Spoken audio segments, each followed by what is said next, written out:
But so we'll start, David, we'll start with you.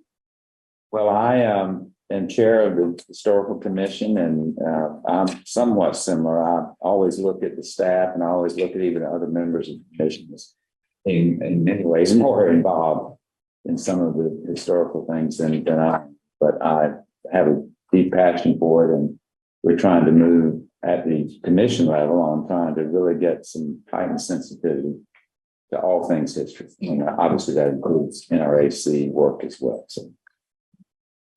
Good morning. My name is Fred Belden. I am an architect with Clearscapes. We specialize in urban and historic preservation, adaptive use work. So I work with a lot of the folks over at the state on a number of projects.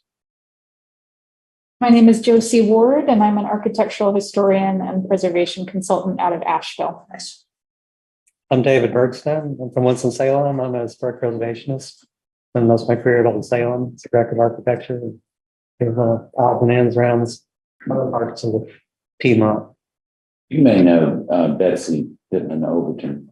She's from Salem area. She spent a lot of time at the Salem Historical Group. So anyway, we'll talk at break. If I give you a break. My name is Mary Beth Fitz. I'm a research archaeologist at UNC Chapel Hill Research Labs of Archaeology. I'm also formerly of the Office of State Archaeology here. I think this is your first meeting. This is your first meeting. Welcome aboard. Yes, welcome.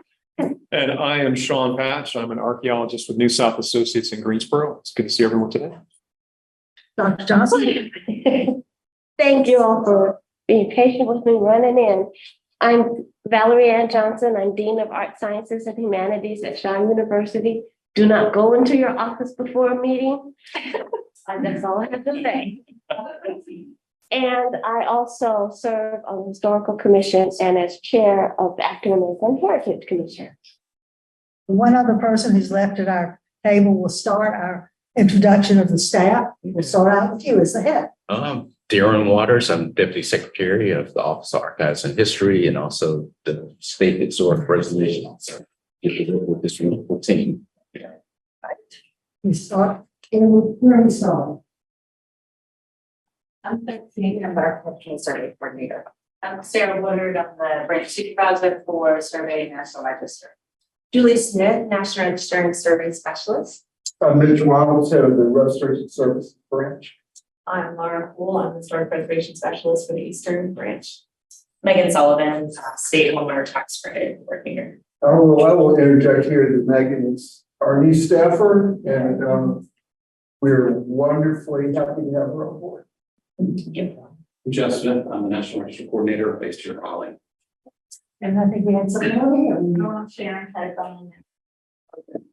She's been the glue that really got us. Yeah. Those that have got your breakfast up here and access And our parking passes, which are fantastic. And to be honest, we sit and we make the final decision, but we know who does the work.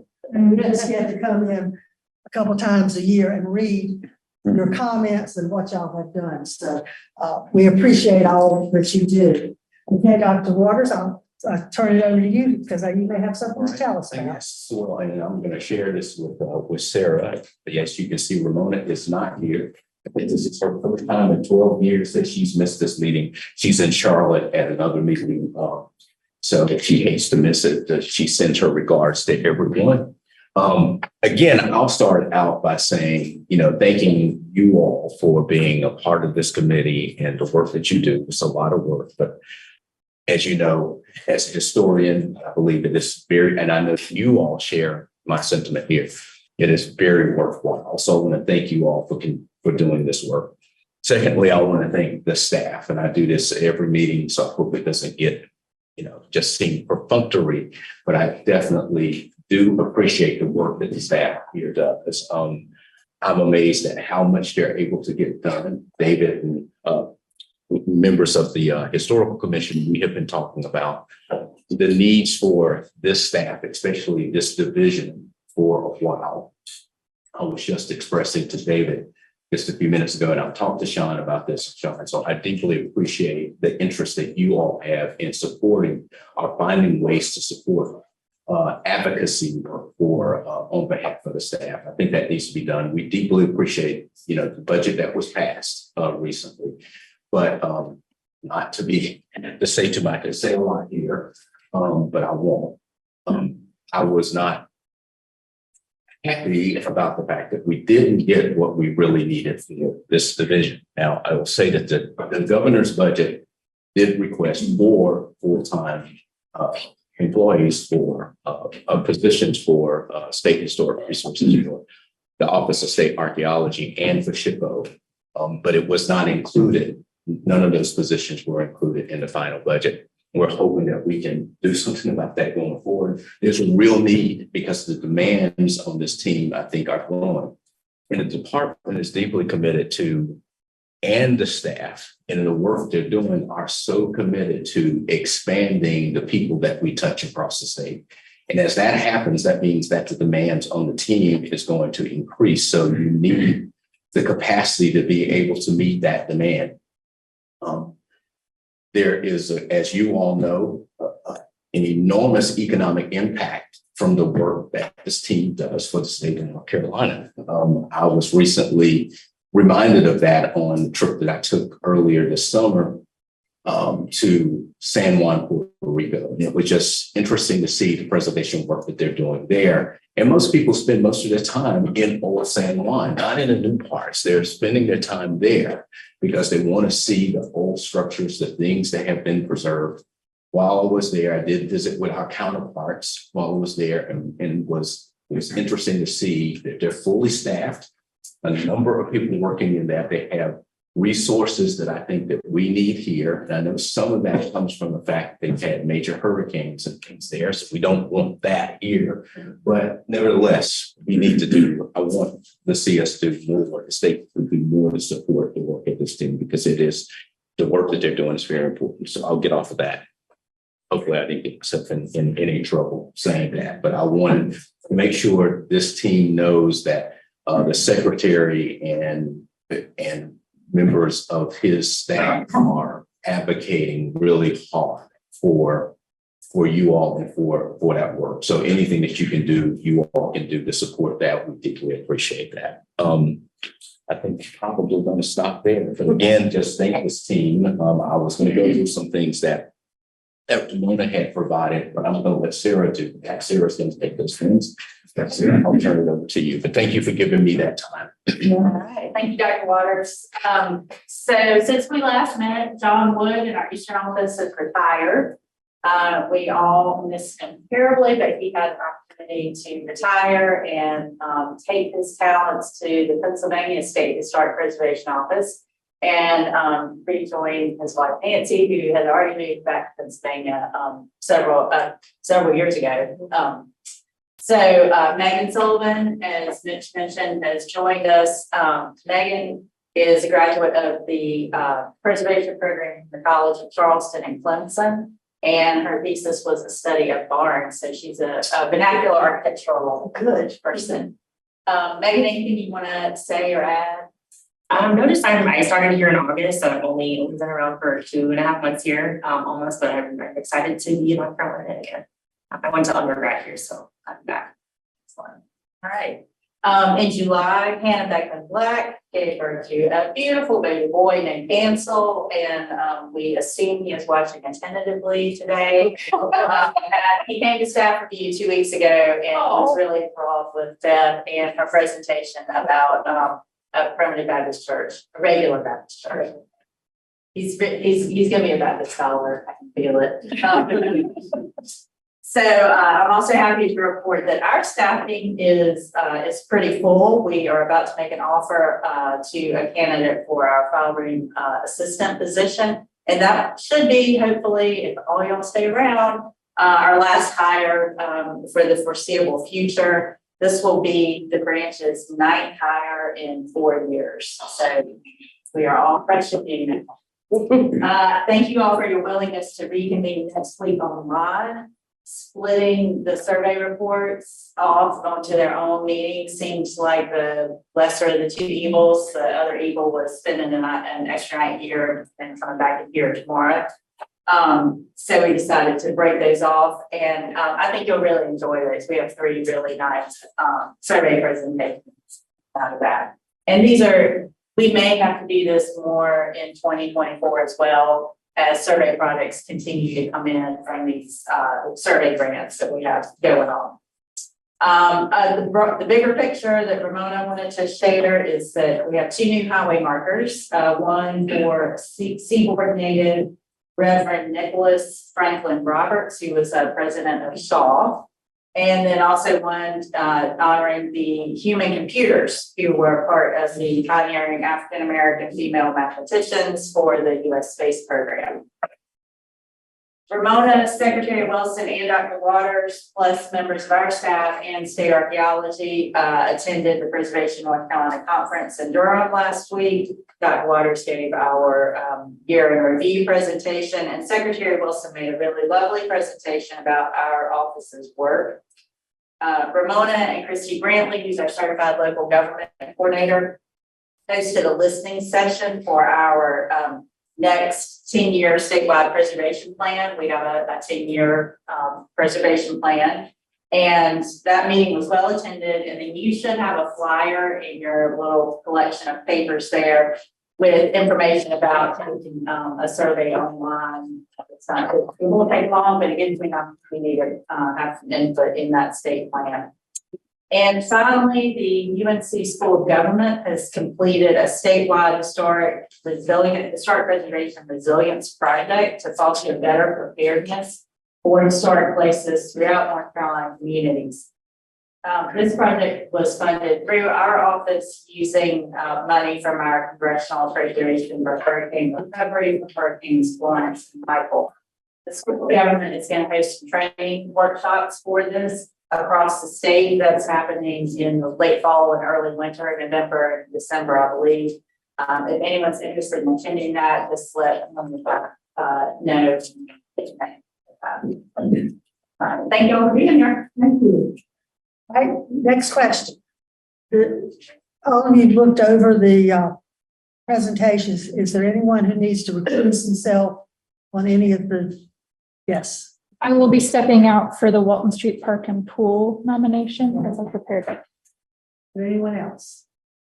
Well, if you, as we get through the presentations or realize that you do need to recuse yourself, just let me know. Right? Okay. Anything else that we haven't done? I think that, all right, you ready to get to work?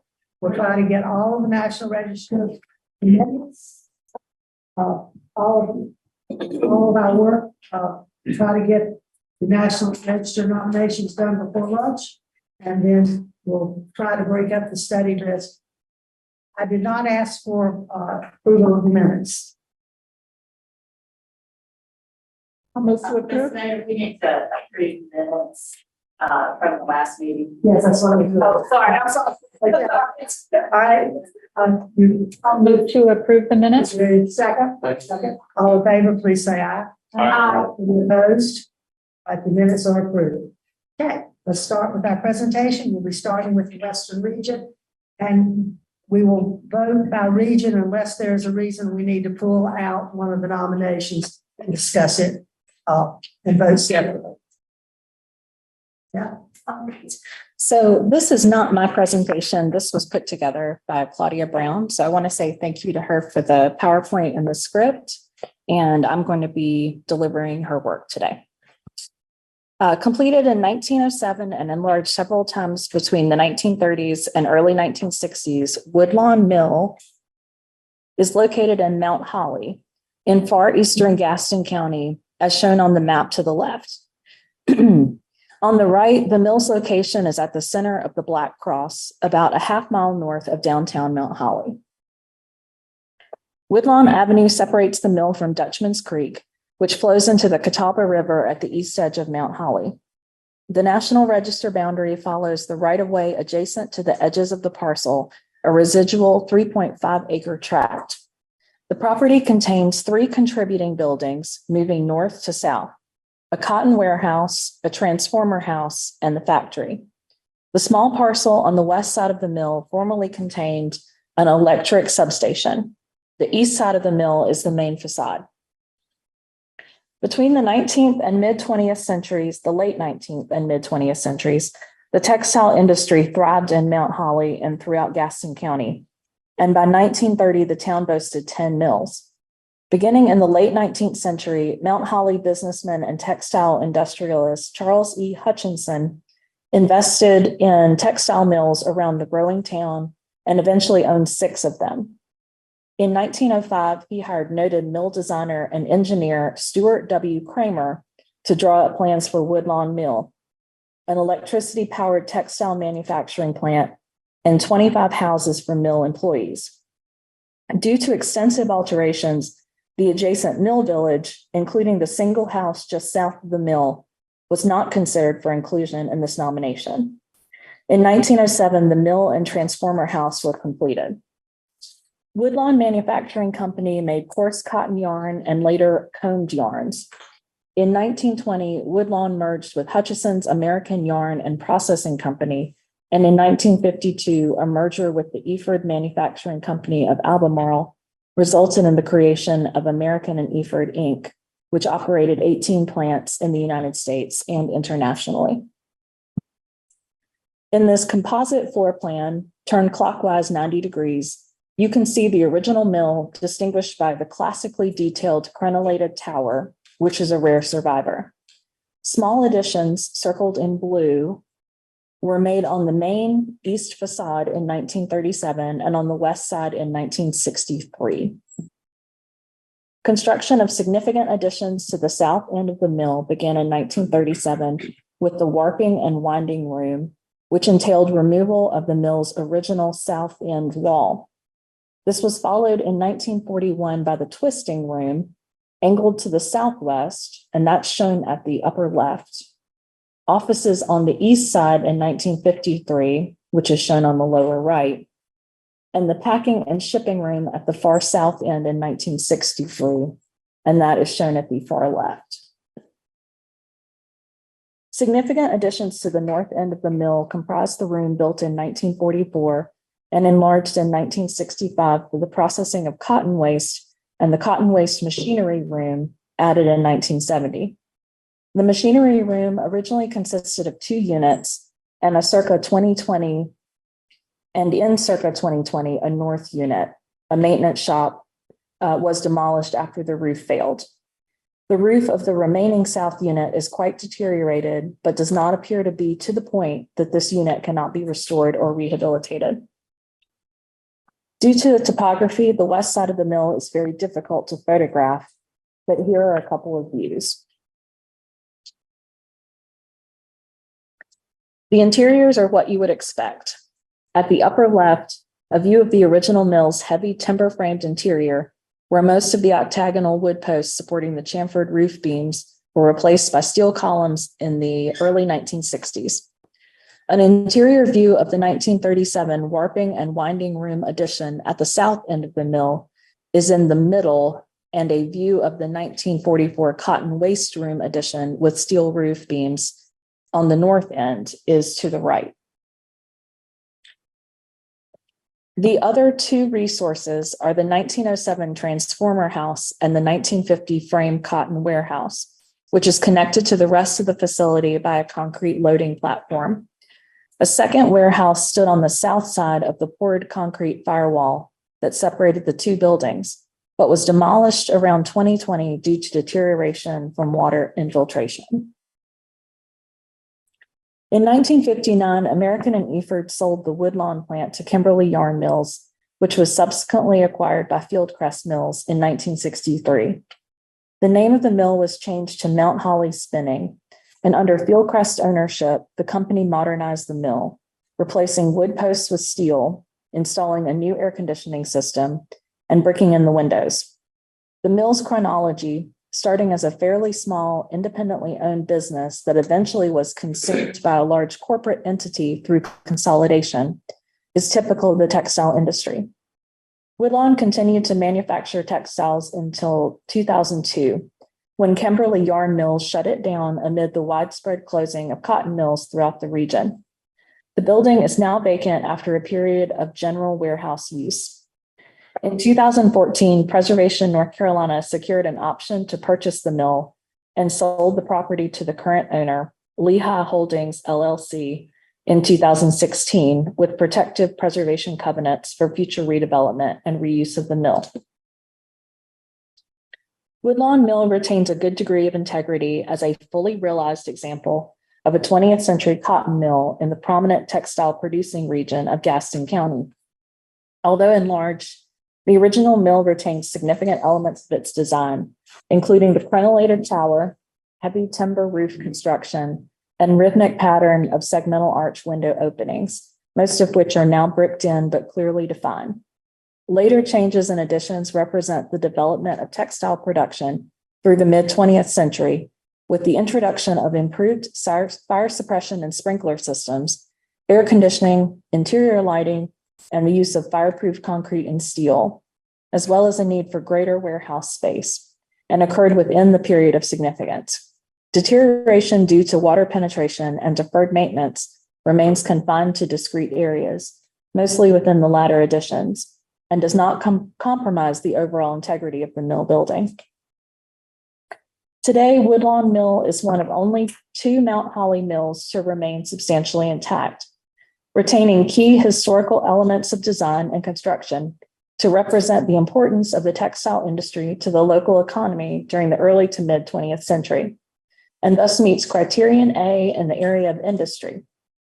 The other remaining mill is the Mount Holly Cotton Mill, which was listed in the National Register in 1996. As a fairly intact representative of standard mill construction as it changed during the period, including the rare surviving tower of the original 1907 mill, it also meets criterion C in the area of architecture. The period of significance is 1907 to 1972.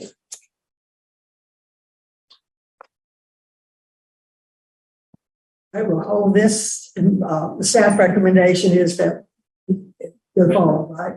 Yes, ma'am. Okay. Jeff, you want to do yours and then we'll vote on the Western region. Do we need to vote? Yes, you have to leave, enjoy walking the halls. It's lonely out there. The alarm is. Had to do it a couple times.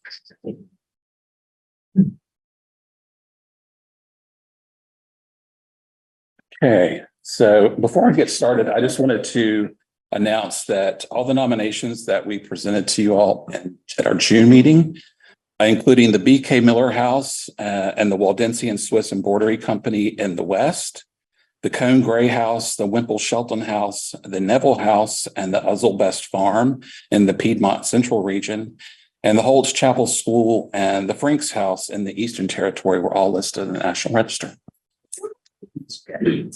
So this is actually, like Beth said, this is the work of Hannah Beckman Black, but baby Beckman Black interrupted the presentation. So this is Hannah's work, but I'm happy to present to you the Walton Street Park and Pool.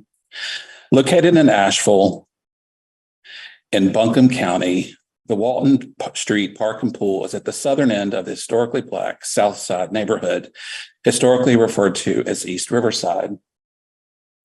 The property is being nominated for its local significance under criterion A in the areas of Black ethnic heritage, entertainment, recreation, and social history.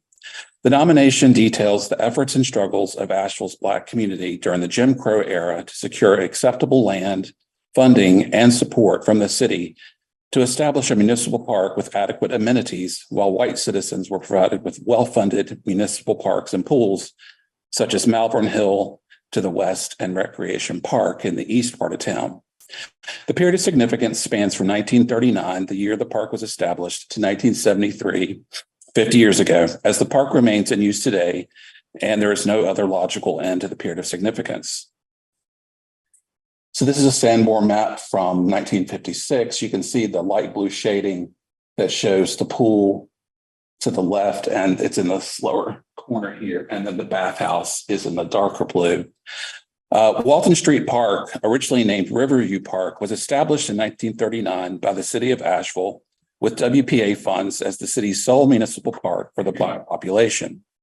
Before the park opened, outdoor recreational facilities for Black residents were limited to small neighborhood playgrounds on school grounds. The first such pool was the Mountain Street Pool, constructed in 1916 in the East End neighborhood. It operated until at least 1935, but Sanborn maps indicate it was gone by 1950. Walton Street Park was originally built with a wading pool, tennis and horseshoe courts, and a small playground, but none of these facilities remain extant today. In 1947-48, the city added a poured concrete pool and a concrete block bathhouse to the park. The pool became the second and longest standing municipal pool established for Black residents of Asheville. A softball diamond was added to the Walton Street Park in the 1950s and an asphalt basketball court in the 1960s. The segregated park became a cherished public meeting space and a recreational hub for the Black community. Such as the topo map. Although amenities have come and gone through the years, some as recently as the summer of 2023, the park's 4.37 acre lot has remained unchanged since its establishment. The nomination includes 3 contributing resources: the park as an overall site, the swimming pool, and the bathhouse, and 3 non-contributing resources: a circa 2000 picnic pavilion, which you can see up here, a recently configured basketball court right here, and a multi-use recreational field, which was installed in the summer of 2023. So although the aerial footage does not show the current amenities, this is the latest aerial photography that's at our availability. But we do have some photos to show a walking trail. We're now going to take a quick spin around the park and look at each individual resource. This is the swimming pool, although not in use, retains good integrity. The bathhouse, retains good exterior integrity. And on the insides, this is another elevation. That shed roof addition we think is a pump house. This is the interior, of course. It has a small, remodeled sometime after 1985. The interior was upgraded with concrete block walls covered with ceramic tile for privacy, as well as a drop ceiling. Even with these interior changes, it retains adequate integrity to convey its significance. This is the newly reconfigured and resurfaced basketball court shown in the foreground of the photograph. Obviously, the hoops aren't up yet and backboards. And so the softball diamond was converted into this multi-use recreational field, which features a walking trail. And just again, it still has a multi-purpose recreational field, but this is not contributing due to its age. This is a close-up of the picnic shelter adjacent and the adjacent playground. They're not contributing due to their age.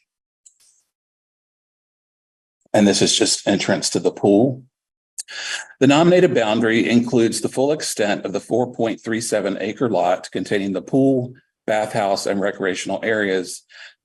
The Walton Street Park and Pool are among the few landmarks of Black Asheville that remain standing today. The neighborhood around it changed radically during the urban renewal movement of the 1960s and 70s, yet the park remained relatively unaltered. The park's layers of significance as an African-American heritage, recreational, and social history site are intertwined and interdependent. As the sole public park serving Asheville's Black population, the park and pool remain without comparison today. Again, I think that's the end. We received comments from Asheville and Buncombe County Historic Resources Commission, and they believe the nomination meets the criteria for listing. We also consulted with the staff in the Office of State Archaeology, and due to significant ground disturbing activity, they do not believe that the site has archaeological potential.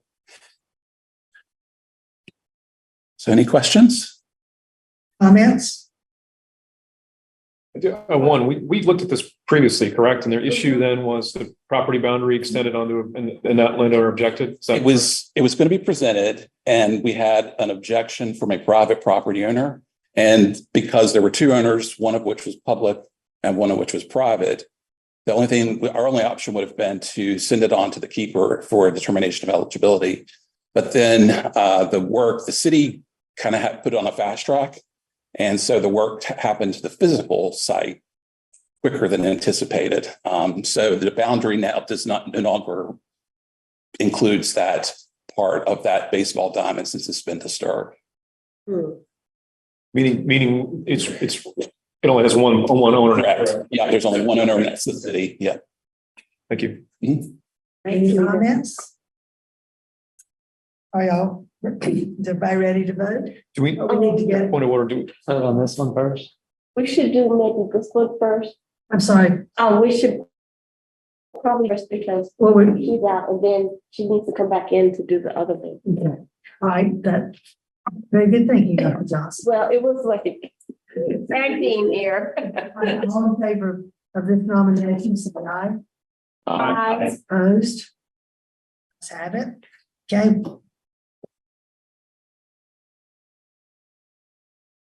So used to these, us going with staff recommendation that I think is the last meeting, she's not asked if there were any nays on it. Okay, all right, the Woodland Mill in Mount Hollis, Can I ask a question about that? what, Boundaries for that, is that now an option to use street right away paving versus property lines? For the park and pool or for the mill? Woodlawn. The boundaries don't follow property lines, they're out in the edges of the pavement. Those are street right away. I don't know. Beth, can you speak to that? I'm looking to see the new script.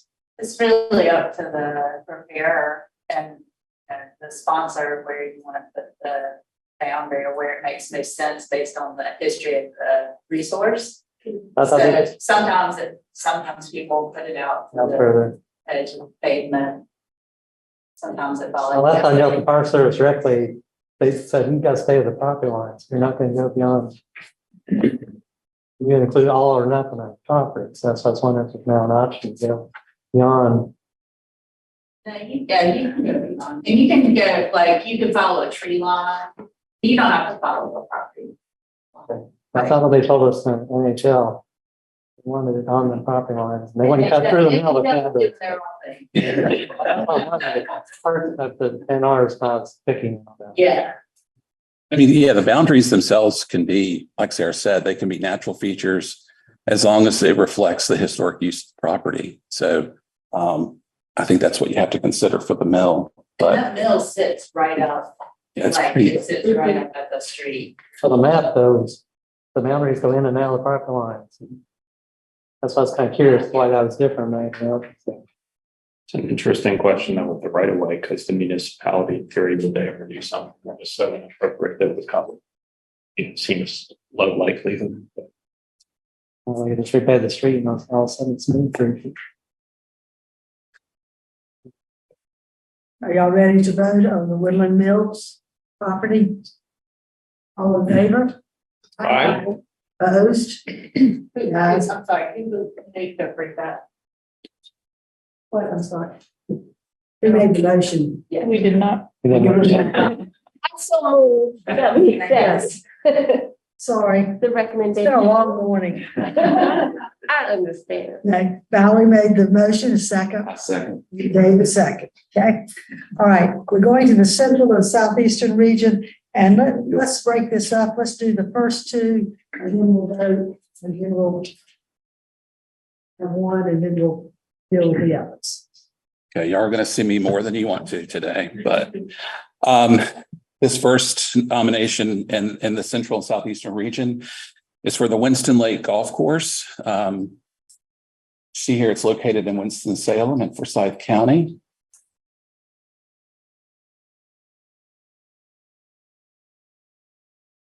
Here it is to the Big Red Star. It's kind of a general location within the county. So it's in the northeast part of Winston-Salem. And again, just some more locational mapping. The green shaded area within that oval is the course. Okay, located in northeast Winston-Salem, the municipally owned Winston Lake Golf Course dates to 1956 with a 1964 expansion. The course is a component of Winston Lake Park, which was developed during the 1950s, adjacent to an early 20th century municipal reservoir. Winston Lake Park is about 2 miles northeast of Winston-Salem's Central Business District between New Walkertown Road, US 311 on the left, that blue arrow on the left, to the west, and Old Greensboro Road / Freedsville Road, US 158 to the east, which kind of snakes around there.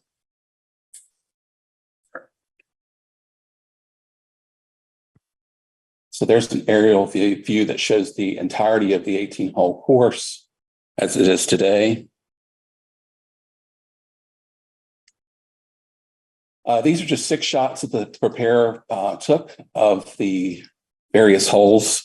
So starting at the 6 o'clock position and moving clockwise, the number of this photo here shows it's looking south on hole number 1 towards the clubhouse. Number 2 in the lower left, looking south on hole 3. In the upper left is picnic shelter with the driving range. You can kind of see the shelter. This mouth is stubborn. All right, there. The next photo here in the upper right is looking south on hole 13.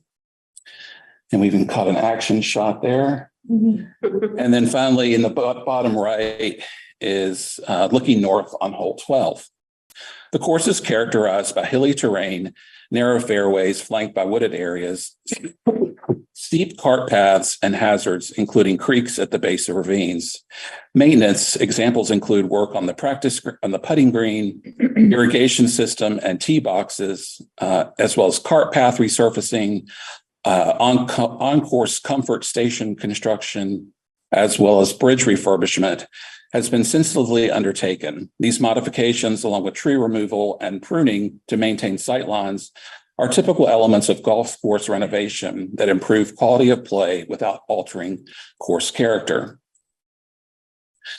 This is the north half of the site plan, although it does cut off some of the upper holes here. But there's your comfort station, some of the bridges along the pathway. And here's the southern half, more modern construction here. These are ancillary structures. It's a clubhouse, a picnic shelter. I think they're ubiquitous.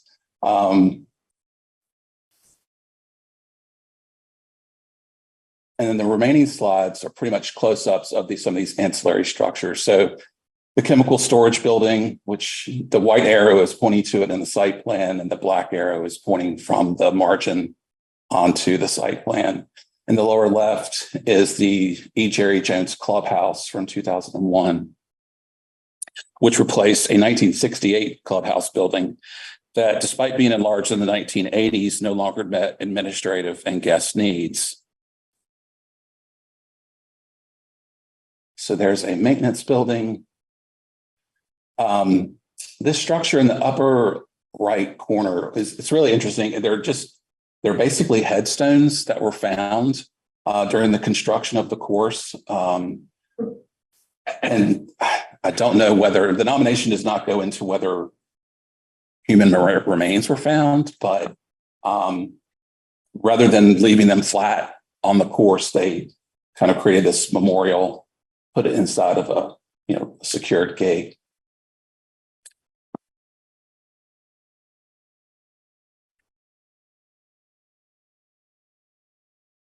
Finally, again, the comfort station. It's a fancy way of saying a restroom. So despite building construction, ongoing maintenance, again, and repairs as needed, Winston Lake Golf Course retains integrity of location, setting, feeling, and association as it remains at its original site within Winston Lake Park and continues to serve as a recreational venue. The 18-hole course also possesses integrity of design, materials, and workmanship due to substantial retention of the 1956 and 1964 hole configurations. This is the boundary proposed. The National Register boundary encompasses an approximately 221-acre portion of the park north of Winston Park Drive that contains the 18-hole golf course constructed in 2 phases, again in 1956 and 1964. The surrounding wooded buffer areas buffer neighboring mid to late 20th century residential subdivisions, including Fairway Park Estates, platted in 1955 northwest of the course. The Winston Lake Golf Course at Winston Lake Park is eligible for listing in the National Register of Historic Places at the local level of significance under Criterion A due to its significance in the areas of Black ethnic heritage and entertainment and recreation. The facility has played an important role in the recreational, social, and political life of the city's African American population from its 1956 opening until the present day.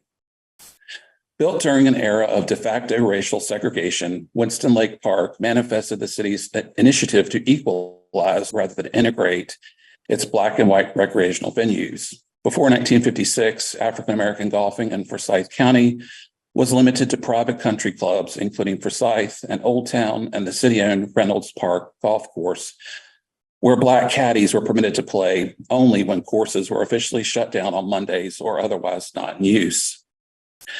In response to a request from African American community leaders, the Reynolds Park Commission permitted Black golfers to use the course, but no other facilities on Mondays and Fridays from late November 1953 until Winston Lake Golf Course opened 3 years later. Some aficionados of the sport traveled to Noka Park in Greensboro, the first municipal course in North Carolina established for our African American golfers during its operation from 1950 until December 1955. The creation and expansion of Winston-Salem's first golf course to which Black players enjoyed unrestricted admittance was thus a significant achievement for local residents and organizations, including the National Association for the Advancement of Colored People, that demanded desegregation of municipal departments, programs, and venues, including hospitals, schools, libraries, recreational facilities, as well as privately owned concerns such as stores, restaurants, and hotels and motels. The Winston Lake Golfers Association, formed in May of 1960, successfully challenged exclusionary practices and inequitable conditions at Forsyth County golf courses and compelled completion of Winston Lake's back 9 holes in 1964. The course has always been an important recreational and social venue utilized by a diverse array of community members. A popular destination for local and regional African American golfers, Winston Lake has hosted myriad professional, amateur, and intercollegiate tournaments. Numerous Black players pursuing professional golfing careers have improved skills and gained management experience at Winston Lake. Interracial relationships strengthened through golfing stimulated civic and fraternal organization establishment and execution of community initiatives. Youth clinics and fraternal organizations establishment and execution. Sorry, I'm repeating myself. Youth clinics and programs developed leadership and teamwork skills and fostered personal growth, thus empowering young people to pursue higher education and realize community uplift. The period of significance begins with the 1956 completion of the first 9 holes and ends in 1973 as course operation during the past 50 years is not exceptionally significant.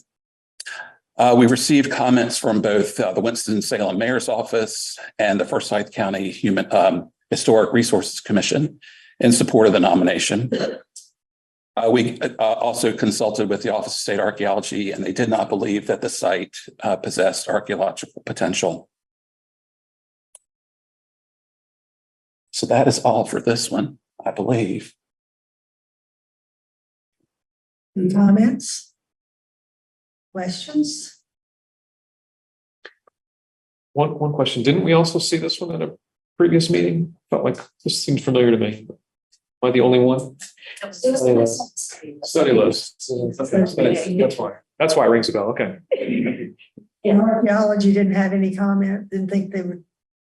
I was a little surprised that they didn't comment on the potential for to be unmarked folks there because of the headstones. It doesn't affect the, the eligibility, which is. Yeah, it's just one other area of significance that, could be added if, of course, that. Just the consideration for any improvements or. Yeah. Things.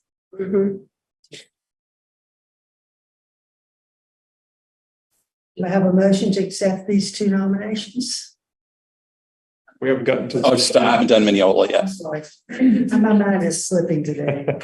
It's catching Miss Snowden. I think I brought it to the party. This is another one of Claudia's nominations that she reviewed, but she's unable to be here today.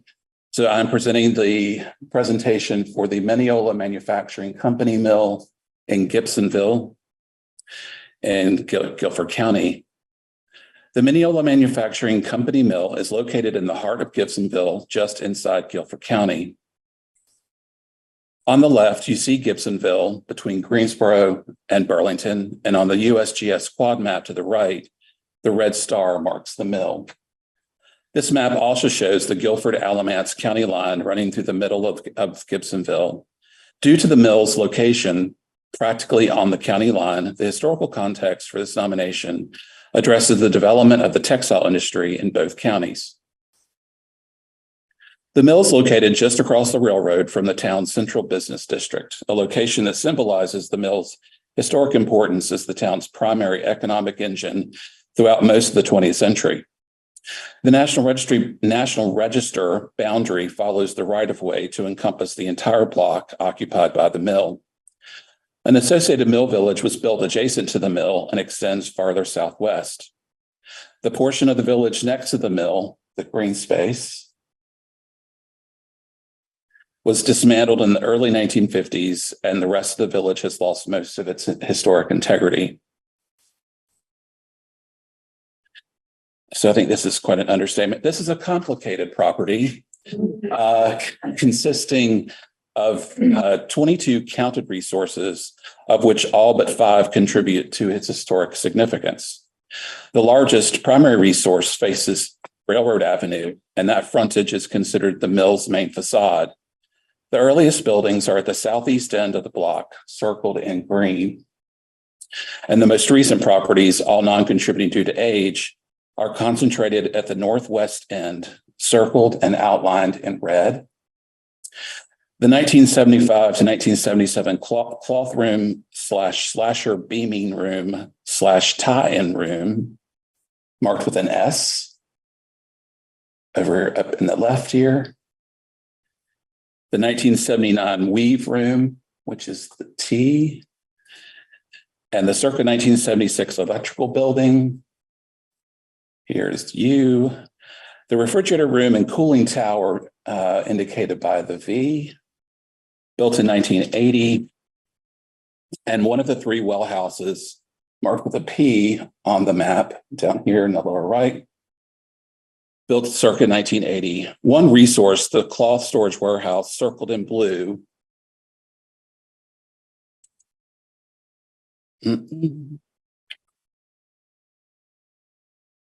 Okay. And shown here was listed in the register in 2018.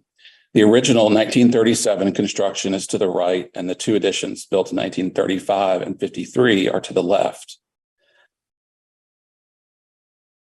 The North Carolina Railroad Company completed tracks through what became the center of Gibsonville in 1855. Businesses grew up slowly around the station in the 1850s and 1860s to provide goods and services to local farmers and miners. There were numerous gold and copper mines in Guilford County. And the town was incorporated in 1871 as Gibsonville, named for local farmer Joseph Gibson, who had provided grading services for the railroad. While the railroad was the reason for the town's existence, the Mineola Cotton Manufacturing Company was responsible for its growth. And from its establishment, the mill both dominated the local economy and held a prominent physical position within the community. In 1886, Barry and Joseph Davidson established Gibsonville's first mill when they constructed a brick building immediately adjacent to the railroad and depot. In 1889, after they and 2 other partners incorporated the Mineola Manufacturing Company for the, quote, manufacture of cotton into threads, cloths, and fabrics and general merchandise, end quote, they enlarged the original building, and it is this addition identified as Mill Number 1, or A, in red, that now stands as the oldest extant building in the complex. Originally, it was about 25 bays long, and today 2/3 of it remains. The other third at the east end having been demolished in 1976. Okay, so as these photos show, the mill is in the early stages of rehabilitation. The photo at upper left shows mill number 1 in 2021. All the older mill buildings facing Railroad Avenue were brick veneered and otherwise altered in the 1970s to present a uniform facade, as new windowless additions were built at the northwest end of the complex. Earlier this year, the current owners removed most of the veneer, leaving some of it and the later windows in place, as shown at upper right. So you can the picture's not great, but you can make out the original brick, which is more brownish in color than the reddish veneer.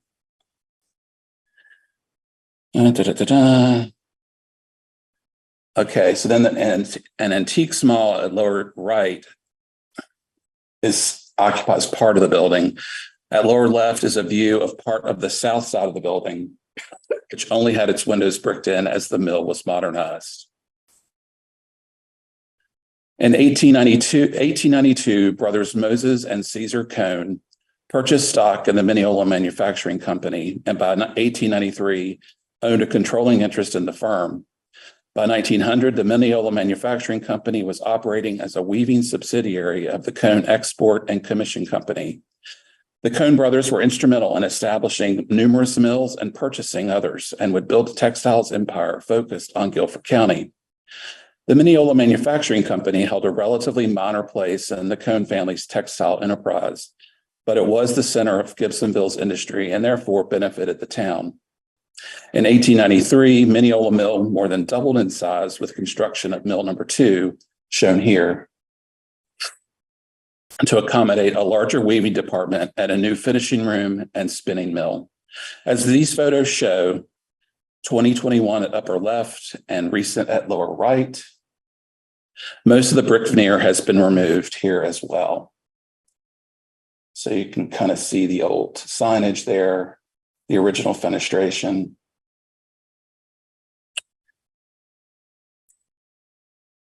Other resources built in 1903 or shortly thereafter were the engine room, boiler house, and the railroad siding and trestle, both at lower left, and the picker house to the right.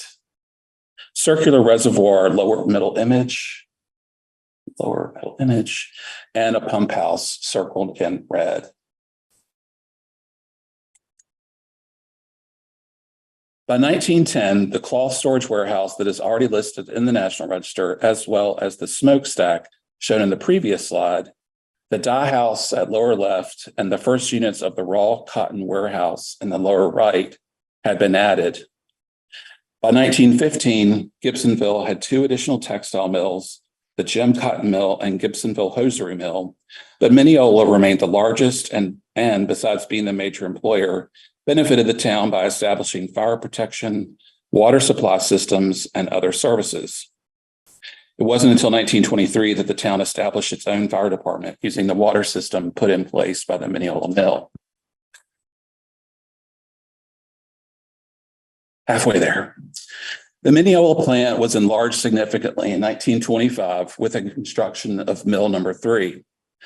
Unlike the slow burn timber frame constructions of mill 1 and 2, mill number 3 was constructed of reinforced concrete with concrete floors, walls, and roof. Note the 4 monitors in this upper left here.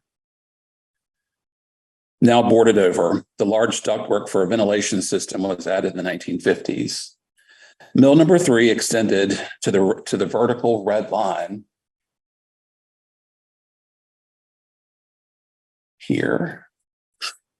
As you can see in the image at top left, this mill was also brick veneered. And when the late 1970s veneer was removed earlier this year, everyone was surprised to find that the building had previously been veneered. The preparer of the nomination figured out that the first veneer was applied in 1953 when the 2-story infill between mills number 2 and 3 was constructed, the circled area in the lower image. Removal of the later veneer did reveal the original concrete base of the walls. Gibsonville weathered the Great Depression, although one of its three mills, the Jim Cotton Mill, closed. The period from 1941 to 1951 showed tremendous growth for the textile industry in general and the cone-operated mills in particular. Through the 1940s, Mineola Manufacturing Company remained the city's largest employer, with 750 workers in 1949. Numerous improvements in the 1950s included the infill between Mills Number 2 and Mill 3, as well as expansion of warehouses, dye waste disposal facilities, and a winder room. Installation of air conditioning and the associated bricking in of the windows began and was completed in the 1960s. As production shifted to denim and flannels, and then to sateens and poplins in the 1950s and in the 1960s, to cotton twills, sateens, corduroys, and herringbones, new, more efficient machinery was installed that led to both increased production and reductions in the workforce. Nevertheless, the plant remained the largest of Gibsonville's industries and continued to employ the most workers. In the 1970s, a sharp increase in textile imports led cone officials to embark on yet another modernization program to remain competitive. At the Mineola Mill, two large additions were constructed: a cloth room by 1977, marked by an S in the slide, and the weave room at the northwest end of the complex in 1979, indicated by a T. So they're both on the left side of that black polygon. As noted earlier, a few other small resources also were added by 1980, circled in red.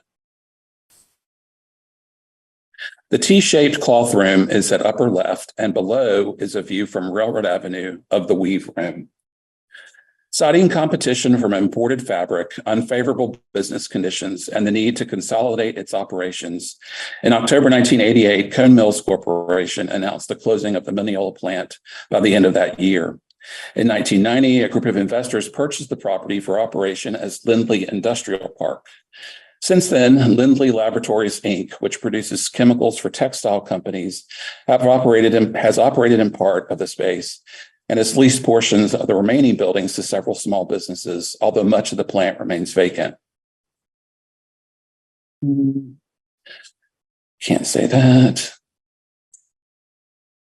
So finally, the Mineola Manufacturing Company Mill is locally significant under National Register Criterion A for industry as the largest of three textile mills in Gibsonville and the town's largest employer for much of the 20th century.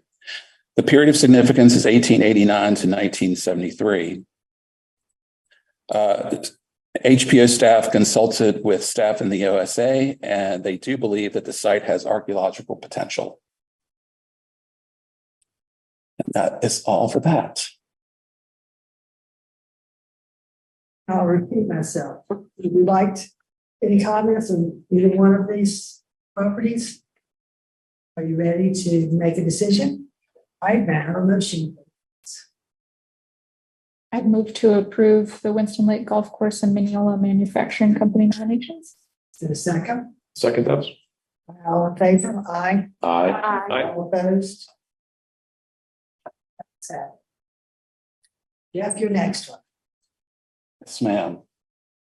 I have a point of order question. I mean, didn't have any role in this nomination, but I work for UNC Chapel Hill. Is that condition to recuse myself, or am I fine to stick on? I would assume we'll turn the staff.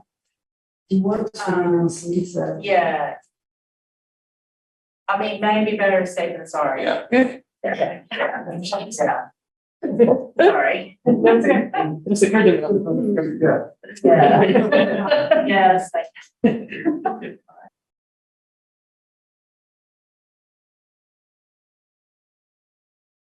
In a soundproof booth. Okay. The title of this building is a mouthful. This presentation is for the Navy Reserve Officers Training Corps Naval Armory, that I will hereinafter refer to as the Armory. The Armory is located in Chapel Hill, which is in southeastern Orange County, near the Orange-Durham County line.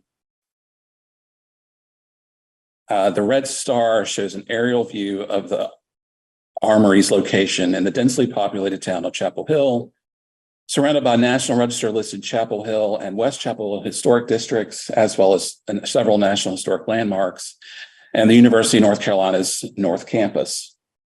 The Armory is located on UNC's South Campus. A closer aerial view of the 0.25 acre property that houses the Armory and two ancillary structure objects. One of those is a non-contributing flagpole. Ta-da!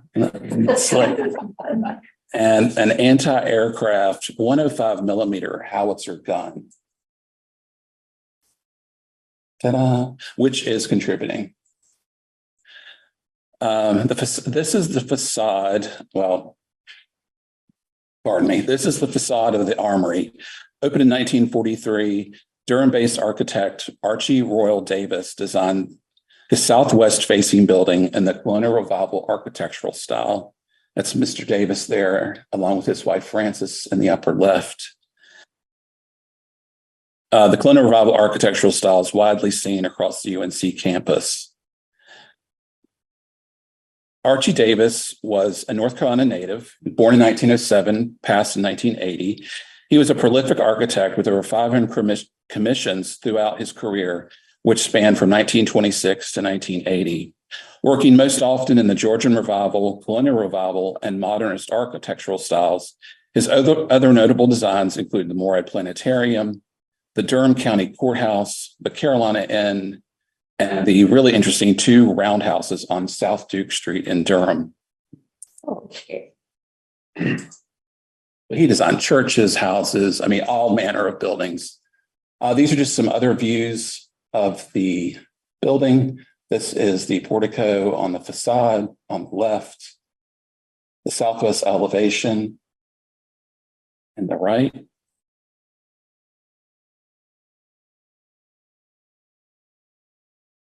That's the rear elevation on the left and the north elevation on the right. And these are just two interior images. A drill deck. I thought it was a teaching room, but maybe that's, military specific. And there's a typical corridor shot on the right.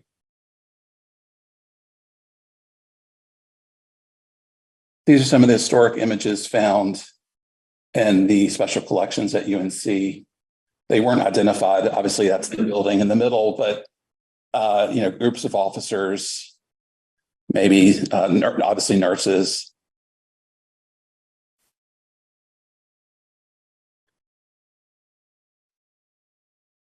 The proposed National Register boundary follows the boundaries historically associated with the Armory and its use during the proposed period of significance, given that the resource is part of a singular parcel that comprises the UNC Chapel Hill campus.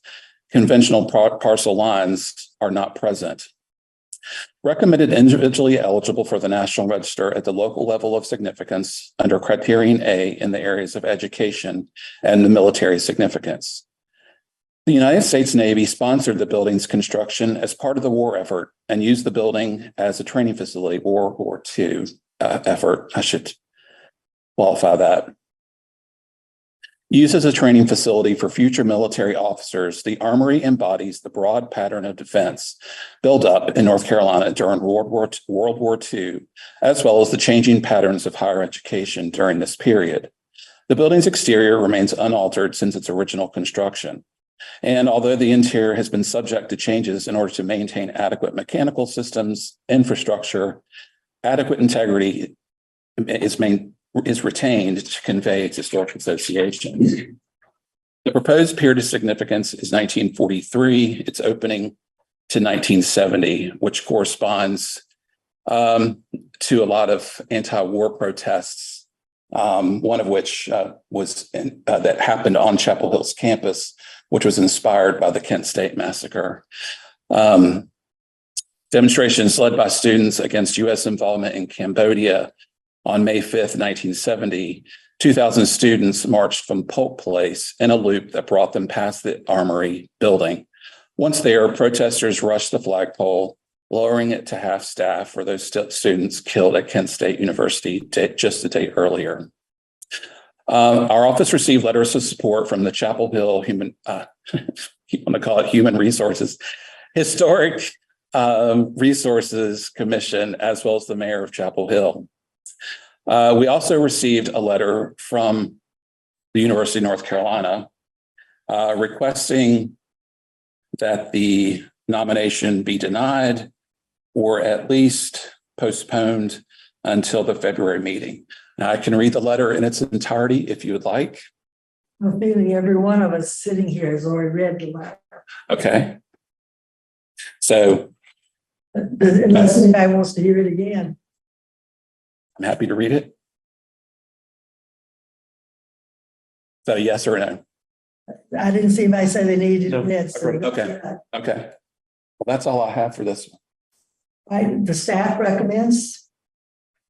I mean, the nomination supports, it's an eligible resource and the areas of significance. Yes. Well, as a graduate of Chapel Hill, I was actually at that protest. Oh, wow. I didn't jump the flagpole. That's personal. It was, by the way, it was referred to in those days as the ROTC building.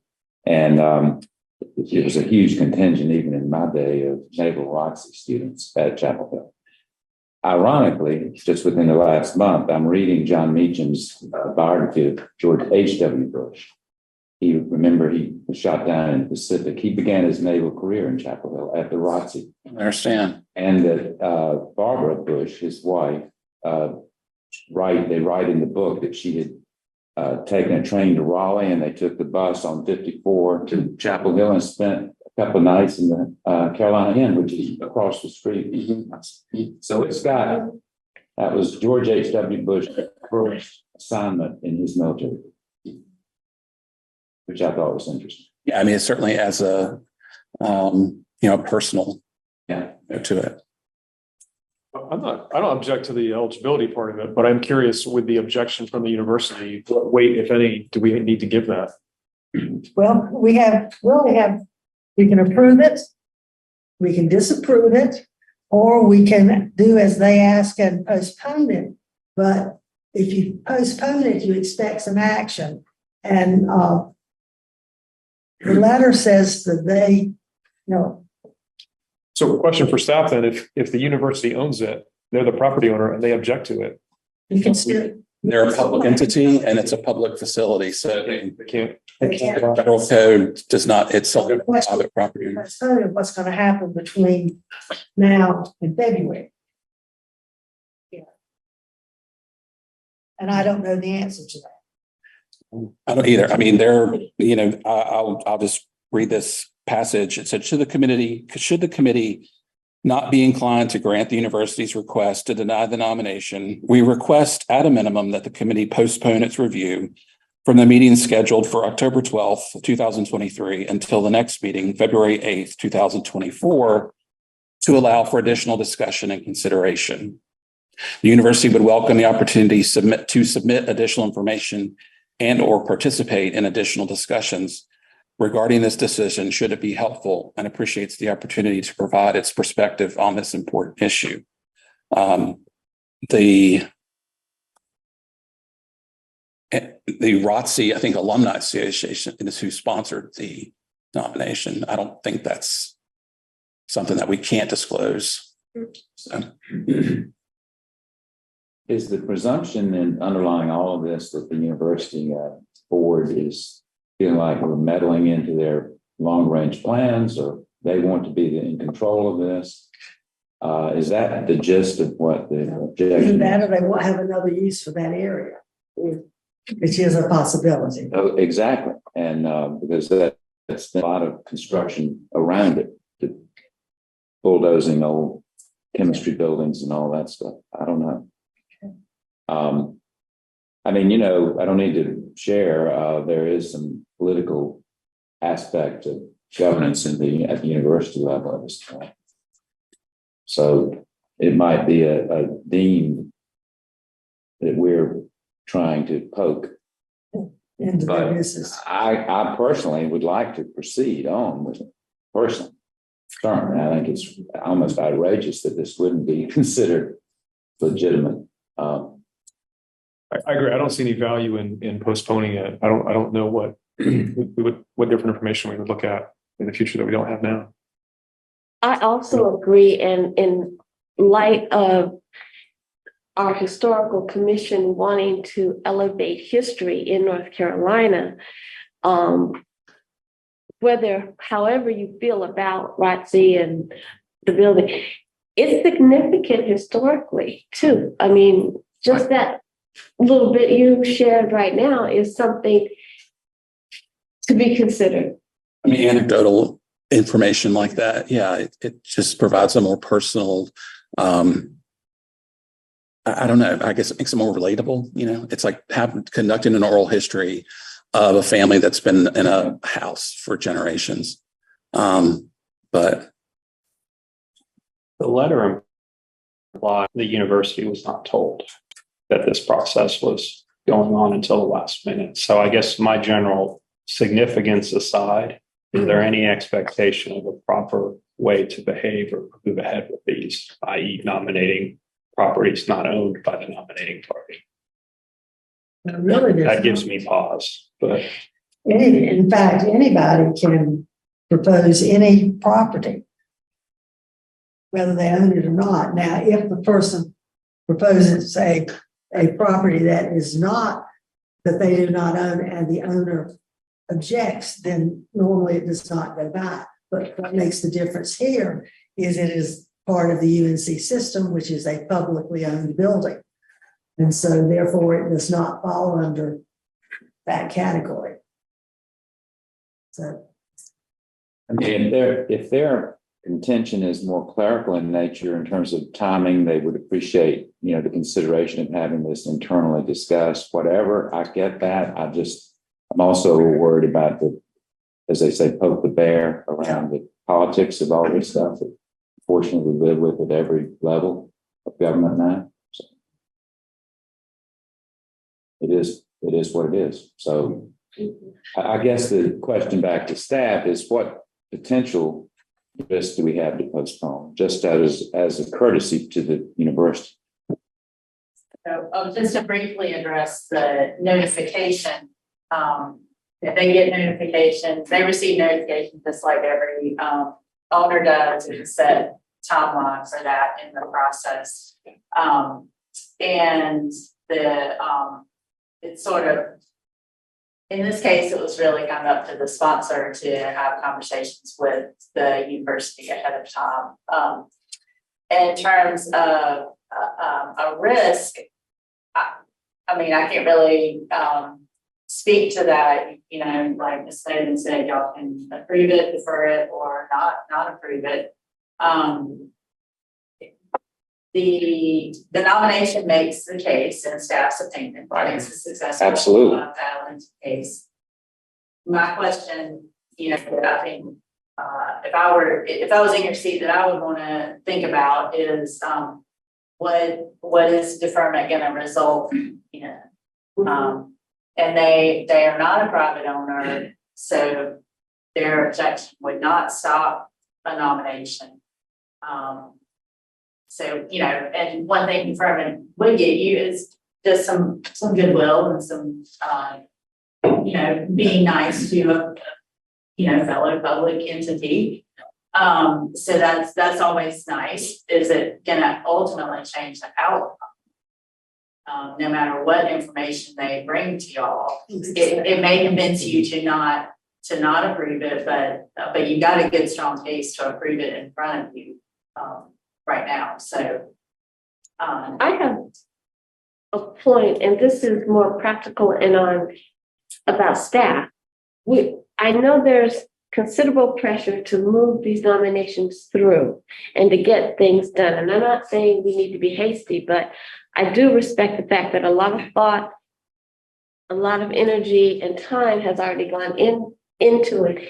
And the sooner we are able to make decisions, then the next things can come in line. And I just wanted to remind everyone that there is this other pressure just to get things done and not always kick things down the road. And I think it helps relieve some of that pressure on the staff. I mean, for me, sometimes it helps to think about things to, even though ridiculously illogical conclusion, which is if you approve this, what happens if 20 other historic buildings that are clearly historic on campus were nominated that start to have a huge impact on how campuses develop over time? I mean, I would agree that clearly the nomination makes the case. But I personally have concerns with the process, and I'm not sure what deferring would buy us in terms of time either, but this to me is not something to take lightly. Okay. I have to have a nomination. And as you said, you have three choices. Yay, nay, or postpone it to the next meeting. Do you need a motion first? I need a motion if you want to go. I'll make the motion that we accept the staff's recommendation and approve the nomination. I'll second that. All in favor, say aye. Aye. Aye. All opposed? Nay. We have 2 ayes and 2 nays. Just so you know, you need to vote anyway. I think you need to vote anyway for Mark. So hold on one second. Okay. Okay. Did everybody vote except me? I haven't voted. Okay, and the second. But let's do the ayes again. We have 3 and the nays, 3. Oh. Been there. Yes. I'm not a politician, but I do think that I vote yay. I'm worried about, I really, to be honest, I don't think it would hurt to move it forward, to hold it for a week, but we'd have to be seeing the exact same thing next week. So, it passes. Thank you. Just as a matter of procedure, I mean, the nomination, as y'all know, will not stop there any sort of activity on the university's part. So just putting it out there. Thank you.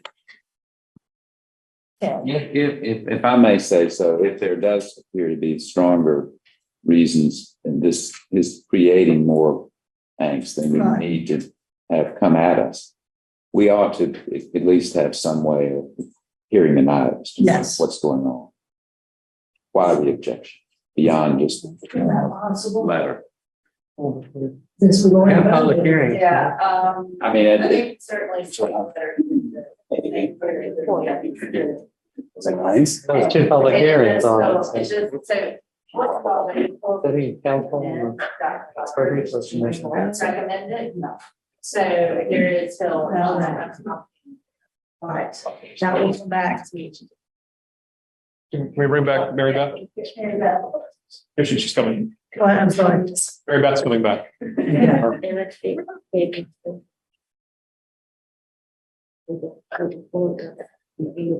All stakeholders. I think that's fair enough. All right. Good to see everyone. Good morning. I guess we're still morning. My first presentation for National Register today is the Wood Range Cotton Gin located in Princeton. And I want to say that this was initially started the review for Hannah Beckman Black, and we kind of tag team, and I helped finish out with the preparer. The town of Princeton is located on the eastern edge of Johnston County, and the Cotton Gin is north of the railroad tracks within the small 3-block business district, facing southwest at 206 West Railroad Avenue. The Wood Range Cotton Gin was built in 1917. The rectangular side gable gin building is constructed of load-bearing brick with a steel truss roof. Ginning is the essential link from field to farm between cotton production and cotton textile manufacturing. In 1921, when the county ranked second in cotton production in North Carolina, there were about 20 cotton gins.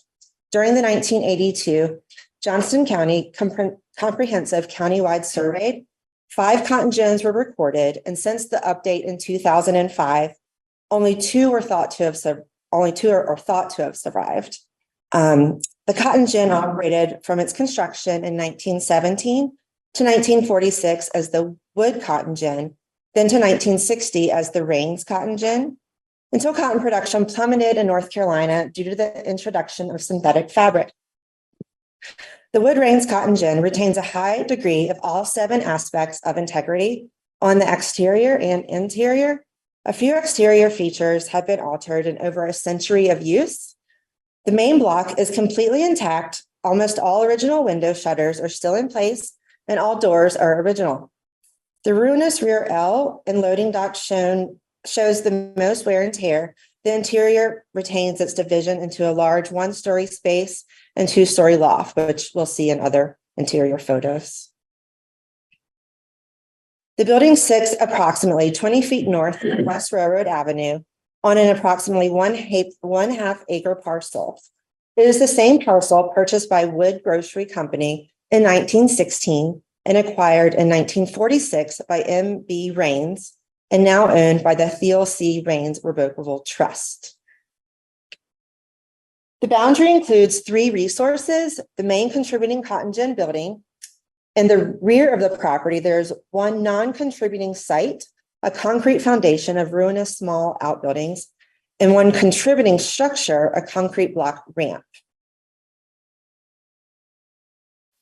These are 2 front oblique views, and now we're going to tour the building around clockwise.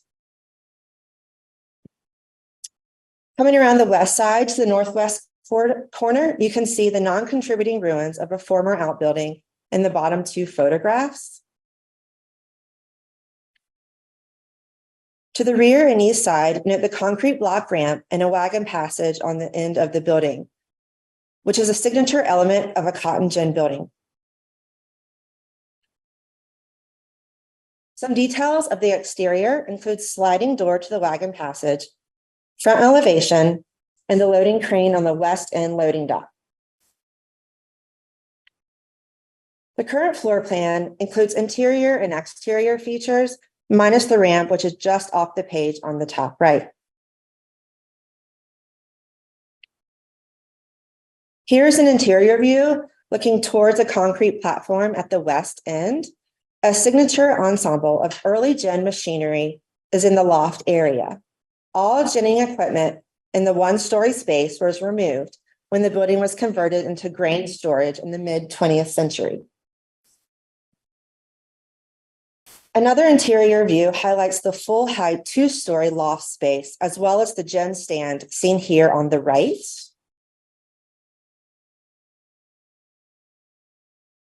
The 1946 deed transferring the gin building to M.B. Rains mentions the gin machinery in place and is likely the same machinery there today. The tall wooden gin stand has a wire hopper with remnants of pulley system, a large exhaust pipe exiting through the roof, and wood boxes and hopper chutes underneath the platform. A second tall hopper north of the gin is likely of the same period. So in summary, the Wood Rains Cotton Gin meets National Register eligibility for its local significance under criterion A in the area of industry. Its period of significance corresponds to the functioning years as a cotton gin from 1917 through 1960. The cotton gin, now over a century old, tells the story of Johnston County's role as one of the top producers of cotton in North Carolina during the first half of the 20th century. And that's all I have for that one. Questions? Ask a question. I was really compelled by this nomination, especially the argument about the rarity of the building type. Okay. Yes. But I have heard staff occasionally say, I think it might have been you, Beth, say rarity does not equal significance. Right. That alone is not enough. And so I was curious to hear you guys parse how you weigh rarity in the case of something like this beyond, because the cotton industry is significant in our Yes, it is significant. And the ginning process itself is really significant when you look at the difference between agriculture and manufacturing. The processing facility is really key. So the fact that it is one of the few left especially in Moore County. I'm sorry. What county is this? Johnston County. Not one of my normal counties I look at, is in fact significant, but it's not like the last, but it's one of the few remaining. And it's, I don't believe we have many listed either, which was something of concern and why this was first started by the preparer and why she was very interested in it. Does anyone else on staff have a rarity? I was gonna say the rarity issue is more to do with, say there was only ever one cotton gin historically in this county. And then in that case, rarity would not necessarily equal significance because you'd be saying to yourself, well, was cotton really that important to this county if there was only ever this one gin? But when you have a rare survivor of something that there used to be made, and now there's only a handful that still retain integrity, then you can use rarity as more of an argument for why something should be listed, because it used to be everywhere, and now there's only a few places where we see it. That is really helpful. Thank you. Thank you, Beth. That was very eloquent.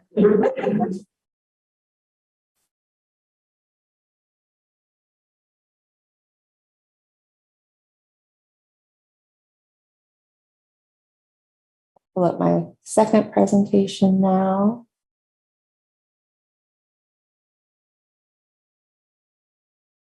Again, not technically my presentation. Claudia Brown was very busy and she has reviewed this nomination as well as created the PowerPoint. So we're going to move into the West Southern Pines School located at 1250 West New York Avenue in Southern Pines. West Southern Pines School is located in, now we have Moore County. In the area of Southern Pines, northwest of US 1, known as West Southern Pines, an independently incorporated Black municipality from 1923 through 1931. In the map on the upper left, the West Southern Pines neighborhood is circled in, not red, it's just circled. The area across US 1 is where Southern Pines Historic District and a number of other individually resources already listed in the National Register. The map at the lower right shows the campus on a 9.44 acre tract occupying half of the block fronting South Carlisle Street. So here's an aerial view with the National Register boundary marked with that solid black line. Development of the property began with construction of this building containing 3 classrooms, offices, an auditorium, science laboratory, and library funded by local African-American residents, white citizens, the Rosenwald Fund, and the State Library Fund, which contributed the lion's share of $34,500. This was the second West Southern Pines School. The first one stood a few blocks away, and like this one is no longer standing.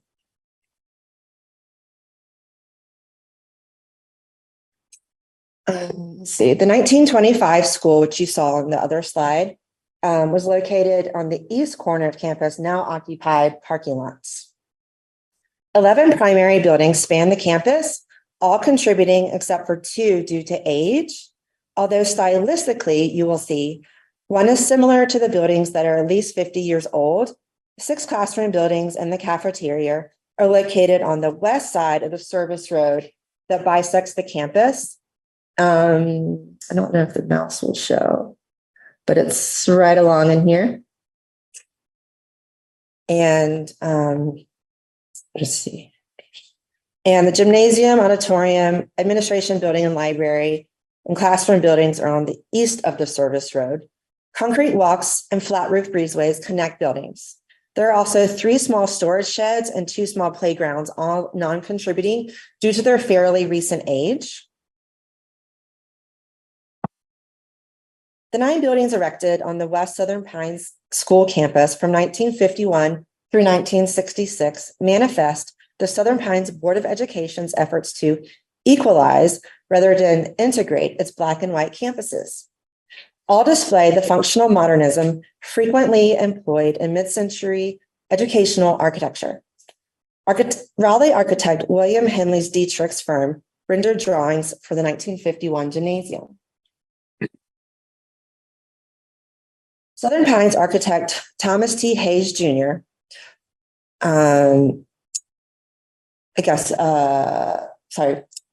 Exposed the modernist design principles promoted by faculty members. His namesake firm and the successors designed 9 buildings erected between 1955 and 1988 in an economical manner that allowed for rapid construction, flexible use, and future expansion.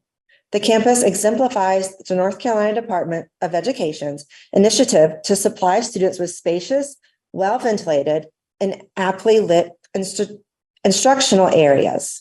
The one-story, flat-roofed, brick veneered buildings are characterized by angular form, horizontal massing, and tall, rectangular, steel-frame, multi-pane windows. Utilitarian, resilient finishes such as painted concrete block walls, rectangular, pastel hued glazed ceramic tile wainscoting, acoustical tile ceilings and terrazzo, ceramic tile and vinyl composition tile floors remain throughout the campus. The classroom additions accommodated changing educational curricula and increased enrollment. Aluminum trimmed chalk and bulletin boards, built-in cabinets and bookshelves, and flat panel roof, veneered doors with glazed upper sections are intact. The kitchen supplied sanitary food service facilities, while the cafeteria provide a spacious venue for meals. Here's a view of the combination administration building and library. The auditorium and gymnasium hosted a myriad of cultural and athletic events and served as community gathering places. The 1966 auditorium has painted concrete block walls, acoustical ceiling panels, and steel frame wood seats. Latter campus modifications include construction of a 1978 two-classroom building in its 1988 expansion to the west with 4 classrooms. The classroom building erected at the campus west edge in 1990 accommodated pre-kindergarten instruction. West Southern Pines School became Southern Pines Elementary School when the Moore County Board of Education's integration plan was fully implemented in fall 1969. The campus operated as Southern Pines Primary School from fall of 2001 until closing in December of 2020. Upon completion of the current facility at 1015 South Carlisle Street. A year later, the Southern Pines Land and Housing Trust prevailed in a 2-year campaign to purchase the former West Southern Pines School, which has been rehabilitated to serve as the West Southern Pines Center for African American History, Cultural Arts, and Business. So West Southern Pines School possesses significance at the local level under criterion A in the areas of education and Black ethnic heritage, and criterion C for architecture. As noted earlier, the 9 buildings erected on the West Southern Pines Schools campus from 1951 through 1966 manifest the Southern Pines Board of Education's effort to equalize rather than integrate its Black and white campuses. All display the functional modernism frequently employed in the mid-20th century educational architecture, and the campus is one of the most intact mid-20th century educational facilities in Moore County. The period of significance begins in 1951, when the gymnasium was built, and ends in 1973. The school's function after that is not as of exceptional significance. I also want to note that we received CLG comments from the Southern Pines Historic District Commission and Town Council, and both bodies unanimously support and recommend the nomination for listing. So, large complex. Any questions? Did OSA have any comment? I'm not sure. I kind of doubt it because of the 2 former buildings that were there are now built over, but I I don't recall. Parking lot? I'm sorry? You mean under the parking lot? Yeah, I didn't actually review or read the whole nomination, so I'm sorry, I don't remember if there were any comments. Jeff, do you remember if we got any on from more? I don't think they did, just because, in fact, there's been, or at least the demo of the Rosamond School where the auditorium was. And then I think where the modern classroom buildings are, there may be potential there, but I'm pretty sure they're being recognized. Yeah. We've been keeping OSA up and. Yes. They're a little understaffed too, but yeah, I know they looked at it. Right, since we seem to be going in twos, we'd like to have a motion on these two properties. I'll make a motion to approve. You second it? All in favor, say aye. Aye. Opposed. Right. Sarah, you're up. Okay, all right. So this is another Claudia Brown nomination. I don't know what we would do without her. So this is all Claudia's work. This is in Oxford, the St. Catherine of Siena Catholic Church. And let's see. All right, there we go. The building is located at the northeast edge of Oxford's Central Business District, where the town transitions from commercial to residential and institutional uses. Built in 1955 and sited prominently on a slight rise on a corner lot that is a little over a half acre, the church was placed on the study list in October 2018.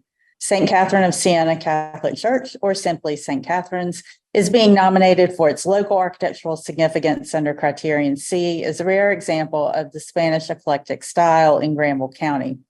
It is the only known example of the style applied to an ecumenical building in the three-county region of Granville, Person, and Vance counties. Spanish eclectic is a generalized term that applies to a hybrid of mission and Spanish colonial revival styles. In St. Catherine's, the mission revival style is exhibited in the multi-curved parapeted front gable and the red tile roof at the arcaded entry. While the cream-colored brick exterior and arched windows on the side elevations are characteristic of the Spanish colonial revival style.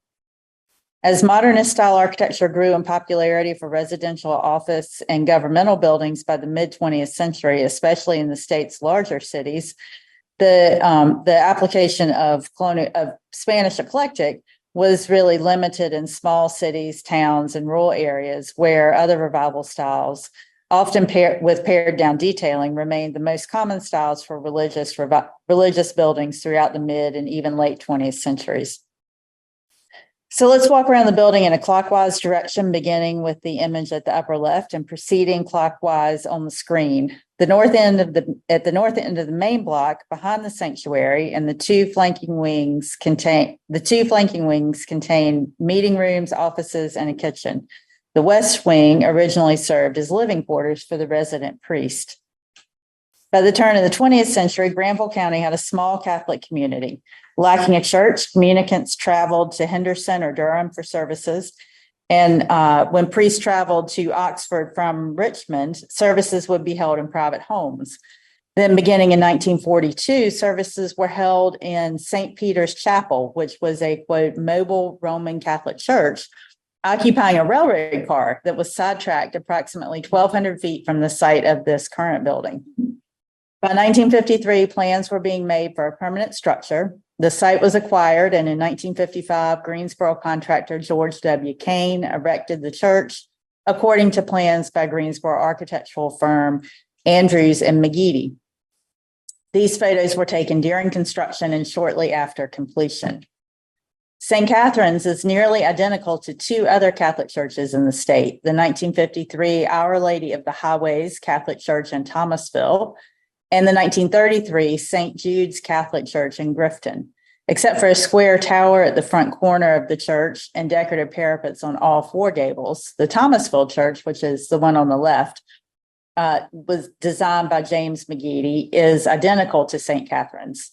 It's not known if he also had a hand in the design of the Grifton Church to the right, which was built 20 years earlier, but it's certainly notable that all three churches were constructed for Catholic congregations, indicating that the plan may have been provided or approved by the regional diocese for adaptation to local churches. When the church closed in 1993 with the congregation's merger with the St. Paul's Catholic Church in Henderson, all church furnishings and decorations were removed, none of which had been permanent fixtures. And that left a bare but otherwise intact interior distinguished by exposed roof trusses. Original tile floors remain under the carpeting, and the carpeting was added by other congregations that subsequently used the building. They also replaced original ceiling fixtures with chandeliers and fans, but the knotty pine paneling behind the altar is original, as are the strikingly vivid and modern stained glass windows, the result of an apparent collaboration between Father Joe Woods, who was the resident priest, and Aid Bethune, a Catholic liturgical artist based in Rhode Island, and an as yet unidentified company from High Point that produced the windows. In this sampling, you can see that the designs employed symbols, lettering, and simple geometric shapes, apparently intended to minimize the cost of the windows, but it makes a pretty cool composition. Mm-hmm.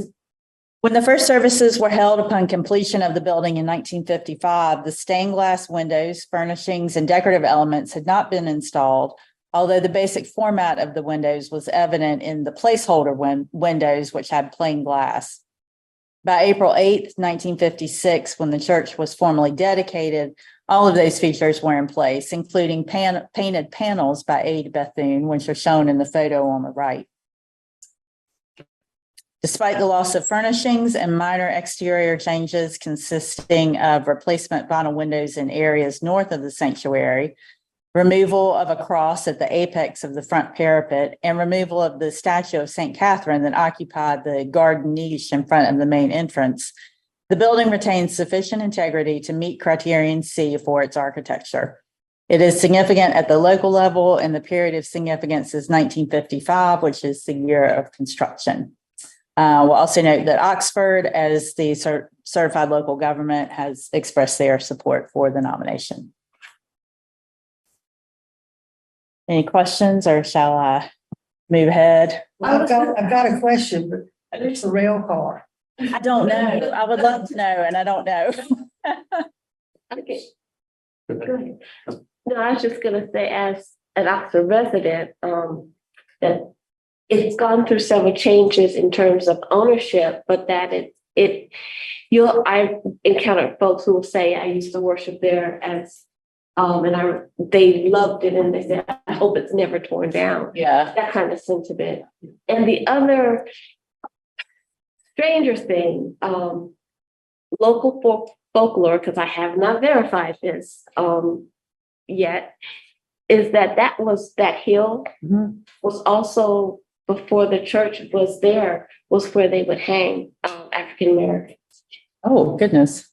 Huh. That's the part that is trickier to confirm that happened. I've heard it from one credible source, but she's no longer living. Mm-hmm. So, yeah. So it's just a piece of this interesting folklore. Yeah.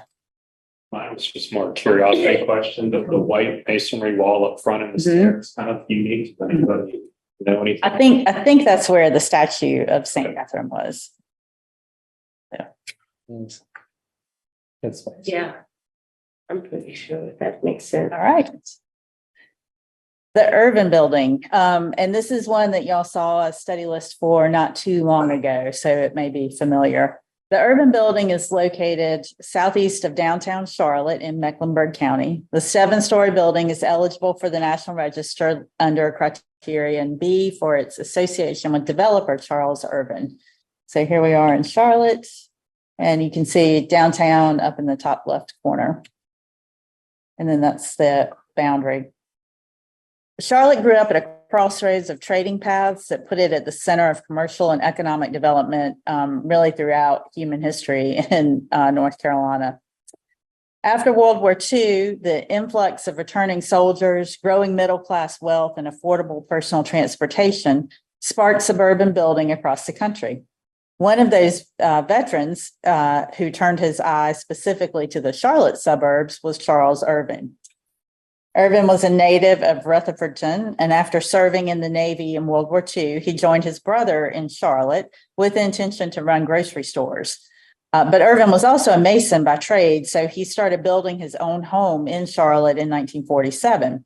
But before he and his family could move in, another family made him an offer he couldn't refuse. So he sold the house and started building another house for his family.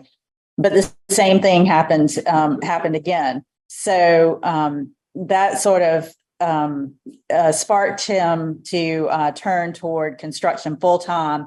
And in less than a year, before the end of 1947, he had founded the Irvin Construction Company, hired 15 employees, and left his brother's grocery business. So just 8 years later, Irvin's company had grown to over 400 employees. And by 1955, the company ranked as one of the largest custom home builders in the country. As Charlotte grew exponentially between 1940 and 1970, so too did Irvin's business. In 1957, Charlotte's second most prolific builder, John Crosland, stated to the newspaper that he was planning to build 188 houses over the coming 5 years. By comparison, Irvin, who was ranked first on the list, planned to build 708 houses during those same 5 years. That's a gap of 520 houses between the city's top two home builders. Irvin organized his company to provide customers with everything they needed, including design, construction, engineering, surveying, financing, and even furnishing and landscape services.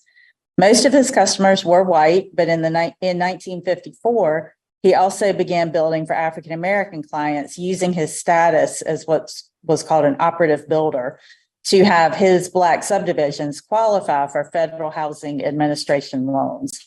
He also organized his subdivisions and businesses around his own thoughts about the future and progressivism, and he was particularly influenced by Walt Disney and Disney's utopian vision of the future as presented in Tomorrowland. When Irvin needed a new, larger headquarters building, the logical choice was a suburban, high-profile site along Independence Boulevard where tens of thousands of drivers would pass each day. Designed by the Charlotte firm Farabee, Walters and Associates, the building opened in 1964 and displayed many of Irvin's ideas about togetherness and progressivism and innovation. Irvin's philosophies exhibited in the interior design of the building, along with the location, created a building that truly embodied Irvin as a developer of exceptional importance to the history of development in post-war Charlotte. Irvin continued to see great success in the 1960s, and Walt Disney featured 3 of his planned communities at the Carousel of Progress in Disneyland in California. But by 1970, things were changing. The company's growth was simply not sustainable, and American Siamed Corporation bought Irvin in August of that year. And of Irvin's interest in progress and continual positive change. Other buildings and houses associated with Irvin do not convey, and more importantly, were not intended to convey Irvin's vision for Charlotte and for the future.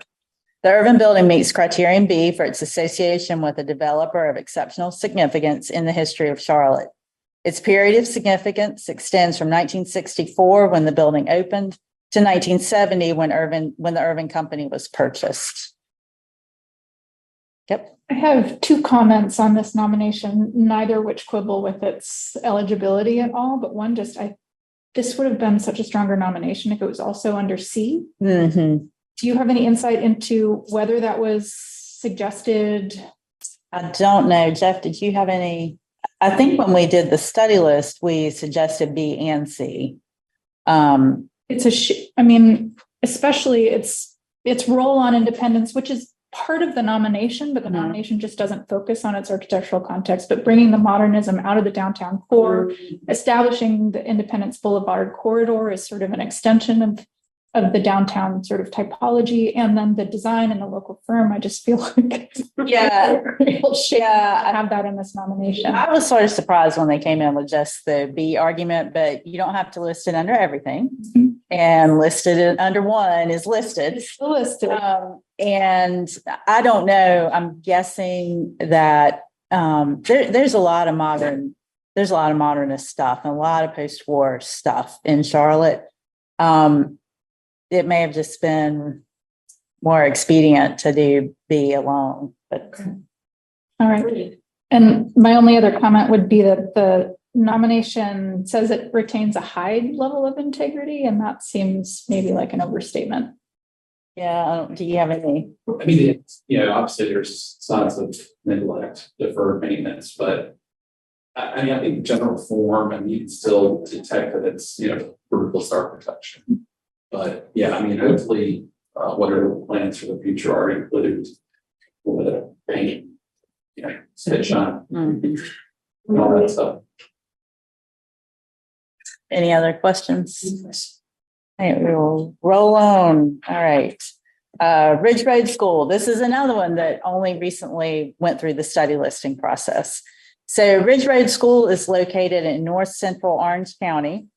And here we have a soil map of Orange County showing you where the school is.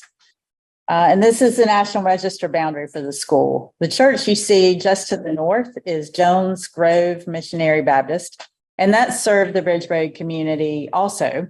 And it was established in the late 1920s, just a few years before the school was built. But the church that's there today dates from the early 1960s, and it's been significantly altered. In 1932, the Orange County Board of Education agreed to subsidize the construction of new buildings or additions that would create 5 1- to 3-room schools for African American students. Those schools were Merritt's, Ridge Road, Sunnyside, White Oak Grove, and Sartain. In the mid-1930s, the county added 3 more schools to this building program. So 8 schools in total were constructed for African Americans in Orange County in the 1930s.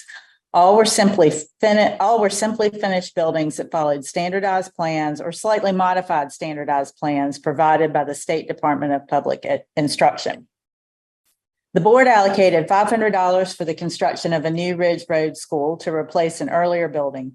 For each of the 5 schools, the community members of the 5 original schools that they started with, I assume for all 8, but for those first 5, community members were to supply the building's lumber. In the case of Ridge Road, the community also provided the land when farmers Walter and Maggie Torin made some land available for construction. Enrollment for the 1934-1935 school year totaled 80 students, of which 51 attended regularly. By late 1948, the average daily attendance had not really changed with 57 of 75 enrolled students attending regularly. This level of enrollment and attendance held steady for the school's entire functioning life.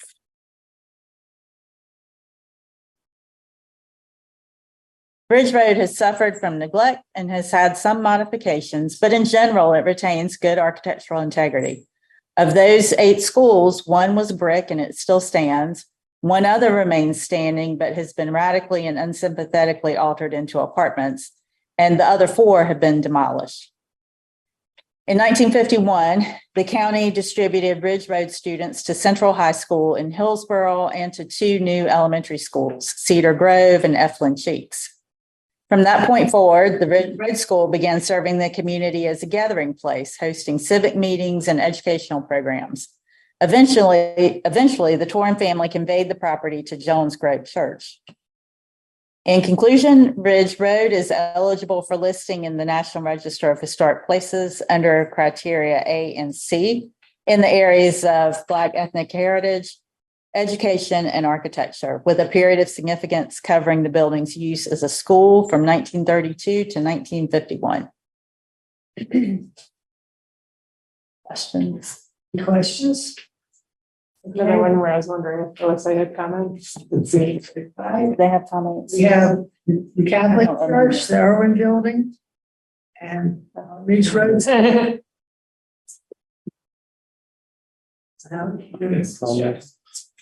Yeah. I feel like this would be potentially another one where there could be a D even, maybe. Again, Do we have- like you're saying, doesn't affect the significance. We have a nomination of motion. Move we support staff recommendation. Okay, support staff recommendations. Is there a second? Second. All in favor, say aye. Aye. Opposed? Right. We've moved the National Register nominations and it is time for lunch and we're going to be all a well-deserved break because we've gone through the whole morning. I'll give you a little more break. Yeah. All right. When do you reconvene? What? When do you reconvene? It is 12 o'clock, so let's say 12:30.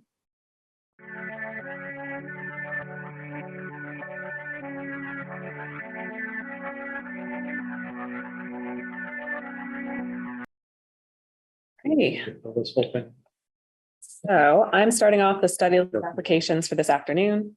I have 3 to present to you today, so just settle in. All right, so the first of the 3 study list applications I have to present is the Herbert A. and Ann Creef Senior House, seen here. So the Herbert A. and Ann Creef Senior House is located in Manio in Dare County. Here, there is a study listed district in Manio, but nothing has moved forward with that. So it's located at 301 Budley Street in a residential neighborhood about a block from downtown. So downtown is kind of to the right this way.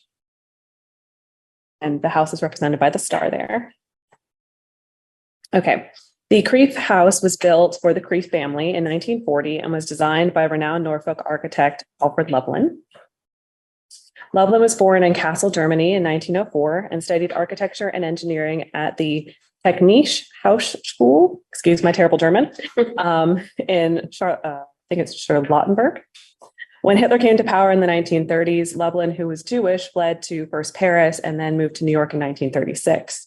In 1938, he married Mary Calverley, a former Vogue cover model, so very, very fancy, and they settled in Norfolk, Virginia. After receiving his architect's license in Virginia, Lublin established his own firm in Norfolk, but later partnered with architect John B. McGoffey to form Lublin, McGoffey and Associates around 1945. The firm grew quickly, establishing offices in Washington, D.C., Honolulu, Paris, France, and Ankara, Turkey. The firm designed domestic, commercial, and institutional buildings throughout the United States and internationally with an emphasis on modern design. And this is examples of some of his and his firm's work in Norfolk specifically. Although Lublin died in a plane crash in the 1960s, the firm survived and currently operates under the name MMM Design Group. Lublin was heavily influenced by the Bauhaus style of modern architecture, which emphasized functional design, simple geometric shapes, and authenticity of materials, particularly glass, steel, and concrete. You can see here, these are examples of buildings that were designed by Bauhaus-trained architects. This modern influence is evident in the buildings Lublin designed in Manio. In addition to his family home, Herbert Creef, a prominent local businessman, commissioned Lublin to construct or design 2 additional buildings, the Pioneer Theater, which is located like a block to the right, essentially, or I think that's east of the house, and that was recently restored in downtown Manio.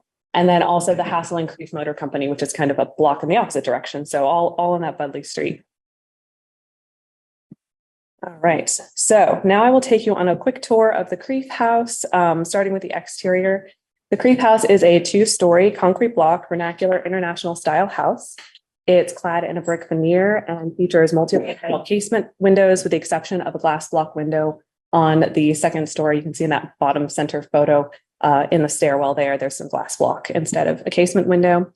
The house originally had a flat roof, but a low pitch hip roof was added about 12 to 15 years ago due to roof leaks. Flat roofs in Eastern North Carolina do not mix. And so they had lots of water coming in and they put this very low pitched hip roof on to help with that. The carport was added, which you see here in this bottom right hand photo, was added in the 60s or 70s. And the jalousie windows that are on the porch up there in the top left hand photo were probably added about the same time. So this is the house. I tried to move in a sensical order, but because it has this kind of abstract geometric form to it, it's hard to kind of get the whole thing in one shot. So, okay, the porch features geometric metal bracket seen here in the center photo, and a curved metal railing, which displays the Art Nouveau influences. So you kind of have Deco and Nouveau going on at the same time. And both the front and the rear doors have this like diamond etching in it as well. Very cool. Moving to the interior, which is incredibly intact, the plaster walls, oak floors, crown molding, mahogany doors, and trim work, and many of the light fixtures are original to the house. This is the front hall when you first enter, which contains the main stairwell, and that metal railing is also original. So through an archway to the right is the living room. So again, everything in here is original to the house. According to the current property owners, the fireplace had never been used. They knew the family originally, and according to them, that fireplace has never been used. It's been untouched since 1940. And the door at the far end there that you see, that metal door, leads out to that enclosed porch with the jalousie windows. Next to the living room is this hallway that leads to a bedroom on the first floor. And again, all the doors are mahogany as well as the baseboards and the trim. And also there's a bathroom on that hallway, which is completely original tile, original fixtures, everything matches in like the 1940s, 50s way. From the hallway, main front hallway, you then pass straight through into the dining room. Again, very simply finished, plaster walls, oak floors, all your trimmings. And then from there, you pass into the kitchen, which has, again, all original fixtures, cabinets, countertops, the linoleum on the floors, all of it's still there. So it really hasn't been touched. Very cool. I love the matching tiles and everything is very coordinated. You can then access from the kitchen, you can pass into the back stairwell. And this is the stairwell that is kind of the back stairwell. This is the rear door here. So it's all in this little area back here. And also from the back stairwell, you can access the garage that's on the side, which has a bathroom and laundry room for the Creeps live-in maid. And then also all this storage around the exterior walls of the garage. So moving to the second story, this is the second floor landing, which is accessible from that front stair. There are 3 bedrooms that are accessible from this stairwell. This is the first of them. They're all very similar in appearance, plaster walls, floors, everything's pretty much the same throughout the house. This is the second bedroom that's accessible from the opposite side of that landing. And this bedroom has a connecting bedroom here, which was for the Creeps live-in maid. And this bedroom has 2 narrow closets as well as a laundry chute that goes down into that laundry room that's adjacent to the garage. And this bedroom is also accessible from the back stairs, which is probably how she would have accessed this room. Down the corridor next to that room, we have 2 additional bedrooms. Again, they all look very similar to one another, but completely intact. And my favorite bathroom in the house, which is entirely pink and everything is original. The toilet to the sink to the bathtub. And there's this glass block that's kind of a side light to the door to provide light both into the room and out. So the Herbert A. and Ann Creep Senior House is significant at the local level as a rare, intact, vernacular example of an international style residence in Dare County. Architect Alfred Loveland blended the defining features of the international style with the more traditional sensibilities of his Eastern North Carolina clients, resulting in a unique regional example of the style. The house displays many of the characteristics of the international style, including the use of simple geometric forms, an asymmetrical facade, a flat roof, which it had historically, glass block and metal casement windows, and a general lack of ornamentation. However, the exterior lacks the stark geometry and large expanses of glass often associated with high style examples. And on the interior, the modern design is tempered by the more traditional division of space, the use of plaster, crown molding, and dark stained woods. The Creep house also has a high degree of integrity and retains most of its historic materials, including casement windows, plaster walls and ceilings, oak floors, and bathroom and light fixtures. The side porch was enclosed with jalousie windows in the 1960s and 70s, and the carport was added about the same time period. But the main change to the building is the roof, that low pitch roof that was added about 12 to 15 years ago. Because it is obviously changed to the house, but because it's so low pitched, you really can't see it unless this is taken from across the street. So unless you're across the street, you really can't see it. So it really doesn't affect the profile and the appearance of the house. Although it is a change that does affect its integrity, overall the house maintains really, really good integrity. So staff recommends placing the Herbert A. and Ann Creep Senior House on the study list for its potential significance under criterion C in the area of architecture. That's the Creep house. If anyone has any questions. Well, relative to the unused fireplace, I grew up in a house, those same time, and my mother would never put a fire in the fireplace. So, something was going around back then, and that was the style. Okay. Have a fireplace, we don't use it. An ornamental fire. Ornamental, yeah. All right, so I'll move on to the next one, which is the Rocky Mount Municipal Power Plant, which I'm just going to call the power plant because that's a mouthful. So let's see. The power plant was, I will note that the power plant was locally designated as a local landmark by the Rocky Mount Historic Preservation Commission in 2013. The power plant is located on the Nash County side of Rocky Mount. It's situated along the Far River between River Drive and Sunset Avenue. The Rocky Mount Municipal Power Plant, now known as the power plant, was the city's second power plant, replacing the earlier lighting plant located on Andrew Street. By 1907, the demand for electricity had grown, and a site was selected near the Tar River for a new power plant. The one-story brick building, seen in the bottom photo here, was completed in 1909, and the facility was expanded again during the 19-teens and 20s. And this is the Sanborn map from 1912. You can see the power plant in the middle. That's kind of the original extent of the building. Circa 1924, a large two-story brick Georgian Revival style addition was constructed on the north and east elevations of the building. The 14,200 square foot addition was a full story taller than the original 1909 building in order to accommodate the new equipment necessary to provide power to the city's growing population. This photo shows the 1909 plant here. You can see it in the bottom. See if I can use the mouse. So this is the 1909 section, that kind of lower story one here. And then you can see the 24 edition kind of rising up behind it. And the water treatment plant is actually across Sunset Avenue from it. So that's what all this water and what you see kind of some of this is the water treatment plant in addition to the power plant. In 1946, a new 5-story power plant was built to replace the original 1909 building. The 1909 section of the building was demolished in 1942 because it could not accommodate the 15,000 kilowatt turbine and 5-story boiler needed to double the plant's electric output. The large smokestack on the east side of the building was also constructed around this time period. This is the 1923 Sanborn map, which was updated in 1949. So you can see the section that's labeled power plant is the 46 section. And then the 1924 section kind of extends behind it and wraps around in like an L shape. And then there are two 1938 editions that kind of telescope towards the river on the back of the 24 editions. That's kind of the extent of the building in 1949.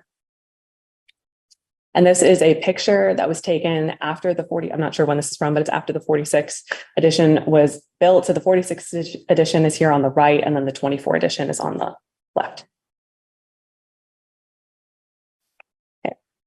By the 1950s, the power plant had reached capacity as a coal-fired plant. It could not keep up with the large steam electric generating plants of its competitors. In the early 1960s, the plant was converted to natural gas in an attempt to remain competitive, but closed soon after in 1963. The building sat vacant for almost 2 decades until it was renovated into office spaces and a restaurant in 1985. And these are the photos that were from our survey files. These were taken in around 1975. So you can see that you'll see that the exterior of the building really hasn't changed all that much, with the exception of the windows. The windows have been replaced. They originally had these metal casement or maybe awning sashes, but you can tell it's the 70s by the cars. All right, so this is an aerial image showing you the different phases. I know there was a lot of dates thrown at you, but this is showing you the different phases. The 46 edition is in red here, and then the yellow section is the 1924 edition. And then the 2 blue sections are the 38 editions. And then there's also some 50s editions that were added in green there. And then the smokestack, which is off to the side here. Okay. So now we're going to take a tour of the building, starting with the exterior. The far left, in the far left photo, the 1924 edition is the 2-story section here next to the smokestack. And then the 1946 is the 5-story section that's kind of on the left. The 1924 edition features large windows with chamfered sills and jack arches with a stone keystone. There's brick corbelling above the windows, a high stone foundation, and a stone belt course and cornice. The 1946 edition is much more streamlined and modern in its styling, with large windows and brick corbelling and concrete accents to echo the Georgian Revival style features of the 1924 section. And like I said, the windows were replaced in the 85 renovation. This is a view of the north or the riverside in the top photo here, top right photo. You can see that a canopy and a deck have been added for the restaurant that's in the back section of the building here. And this is your smokestack, which was built in 1946 or thereabouts probably. And then you have this really cool door, which I love. That's a very neat feature on it. So now we're moving to the interior of the building.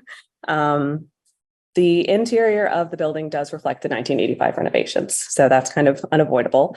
But the lobby section is open to the ceiling, so it does maintain that historic sense of space when you first walk in.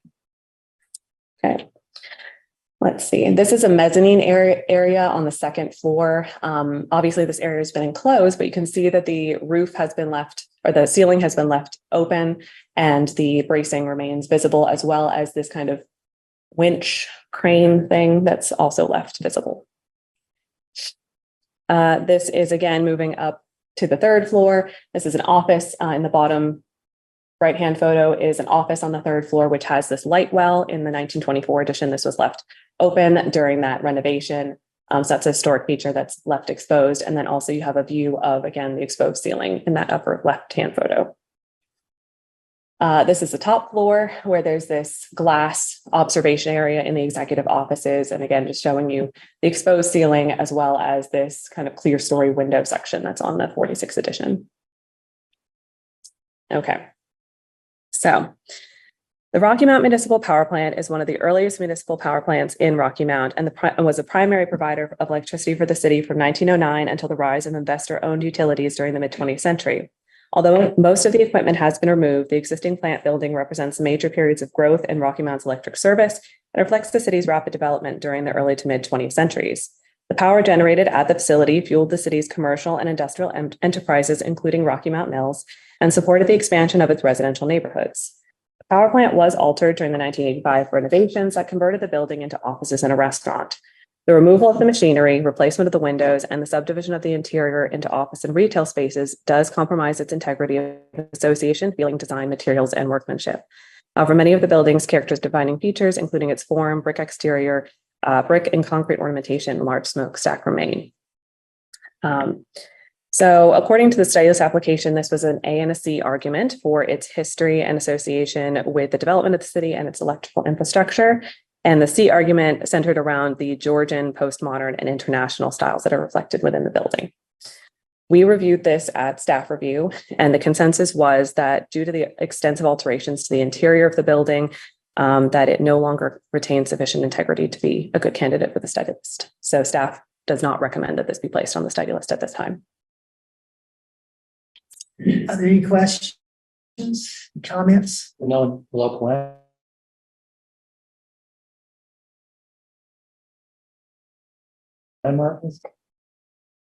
And the clear story windows that we can see on the 46th block, are those original or were those part of the renovation? So the windows themselves are part of, let me get back.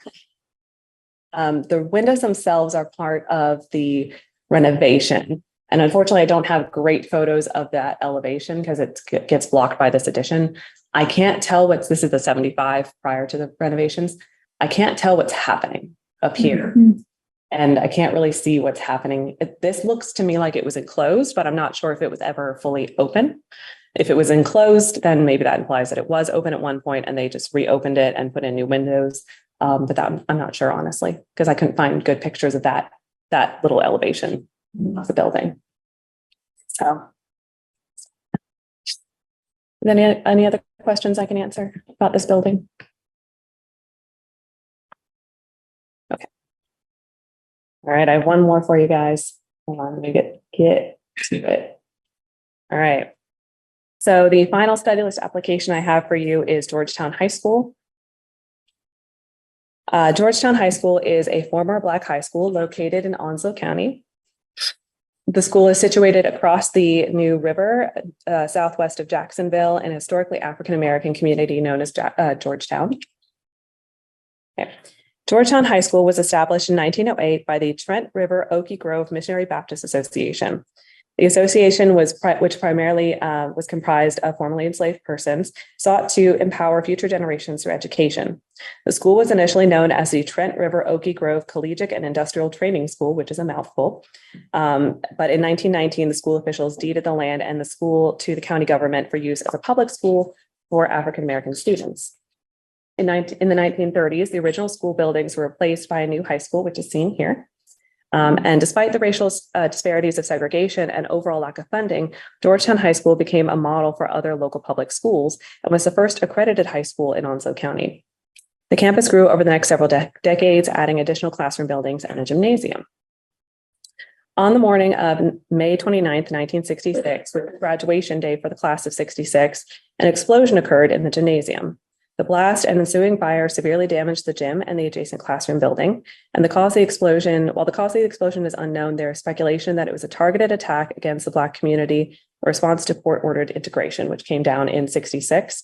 And the timing was that the explosion occurred at 3 a.m. and commencement was going to happen at 3 p.m. that afternoon. So there's a lot of speculation, but no actual proof, or no definitive ruling, I would say.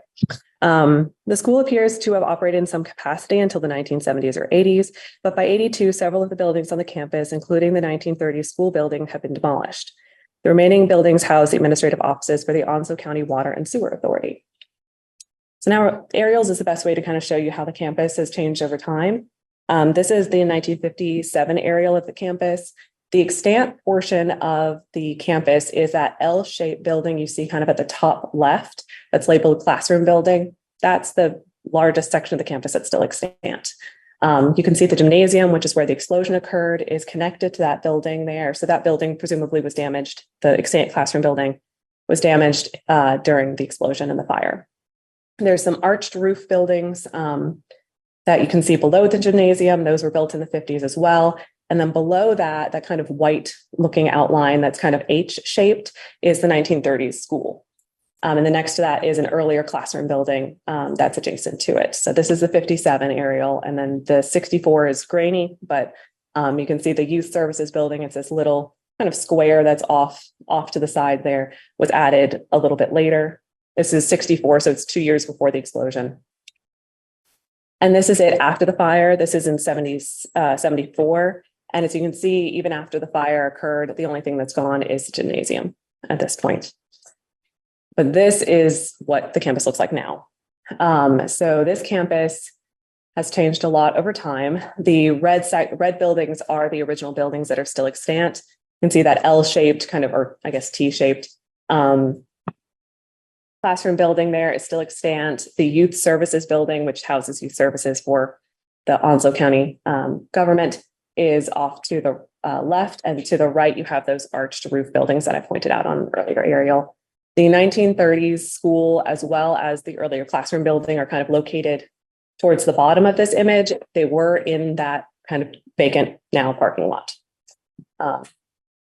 So now I'm going to take you on a quick tour of the school. It's a really big, wide, long building, so it's hard to get a good picture of it. So hopefully you can get a good sense of it here. It's very much characteristic of a 1950s, school building, flat roof, brick veneer, all of the windows have been replaced.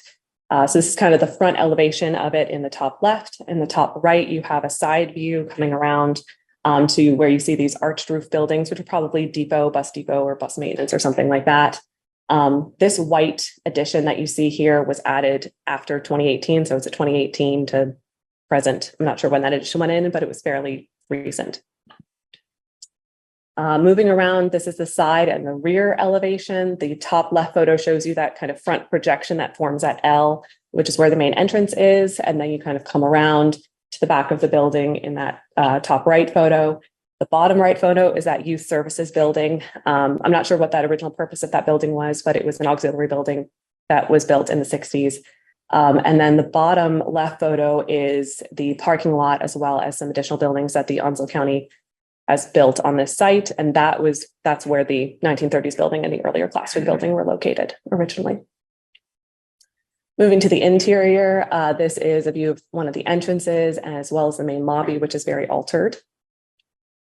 and a view of the hallway and the main entrance, as well as one of the offices. At the time that these photos were taken, the building was in use, obviously, by the county, and most of the classrooms have been converted into offices, so there aren't any really good pictures of the classrooms at this time. So, although Georgetown High School is associated with the social and educational history of the Georgetown community, the loss of the historic buildings, alterations to the remaining structures, and the addition of modern buildings to the property have compromised its integrity of setting, feeling, association, design, materials, and workmanship. And staff recommends that the school is not a good candidate for placement on the study list at this time. Sorry to end on a sad note. It's just kind of sad. Yeah. Because it's in the Gullah Geechee corridor, and that reference Georgetown, I mean, that's a name that you see in Gullah and Geechee communities. And you wouldn't kind of know that or have that reference point by looking at what's left. And if there had been something more intact, I would have said, explore a little bit more oral histories around that Gullah settlement. But so it's a wonderful, when it was, intact, it told a wonderful story, and it's still valued by the community. And obviously the people who reached out to us to do the study list application love the building, and it's still a kind of landmark within the community. And the Alumni Association and other people within the community really have done a great job preserving the history. There's interpretive signage, monuments, things like that. So they're very involved in and love this building. So even though we don't think it's a good candidate for the study list, it's a great resource, and hopefully it'll be here. What's left of it can be here for many years to come to tell that story. Right, do I have a motion on Eastern Region study list? Cobra, I think there's a question across that. Oh, yes. Yeah, I'm sorry. I was studying this was going to start at once, so I was here to talk about power plant. Did I miss that? And what was that? That was one of the earlier ones. We haven't voted on that yet, but would you like to introduce yourself? Yes, I'm Dave Mallon, an architect here in Raleigh, former chair of this committee. And I wanted to speak in support of placing the power plant on the study list. There's still a lot we don't know about that. We know that there's been a lot of changes too, but we'd like to do more research. And I know the applicant put criteria A and C, and I know there's questions about that. I own a building in Smithfield that I bought from the National Register, and it was the same question with build type criteria A or C. Old 1858 Masonic building, and it was a wreck. It had been moved, and there were still questions whether it was qualified for the criteria C. Placed on the study list to explore more, we found out that it was one of the first women's suffragette meeting houses in the South. So I just would encourage the committee to consider placing on the study list so we can fully more explore this. The client is fully aware that there's no guarantee he's willing to explore more and spend time and effort to more explore the study. We don't know who the architect was. There's just a lot of information we don't know yet. We haven't been able to make that final criteria. So I'm just going to urge you to consider placing the study list. Thank you. Thank you.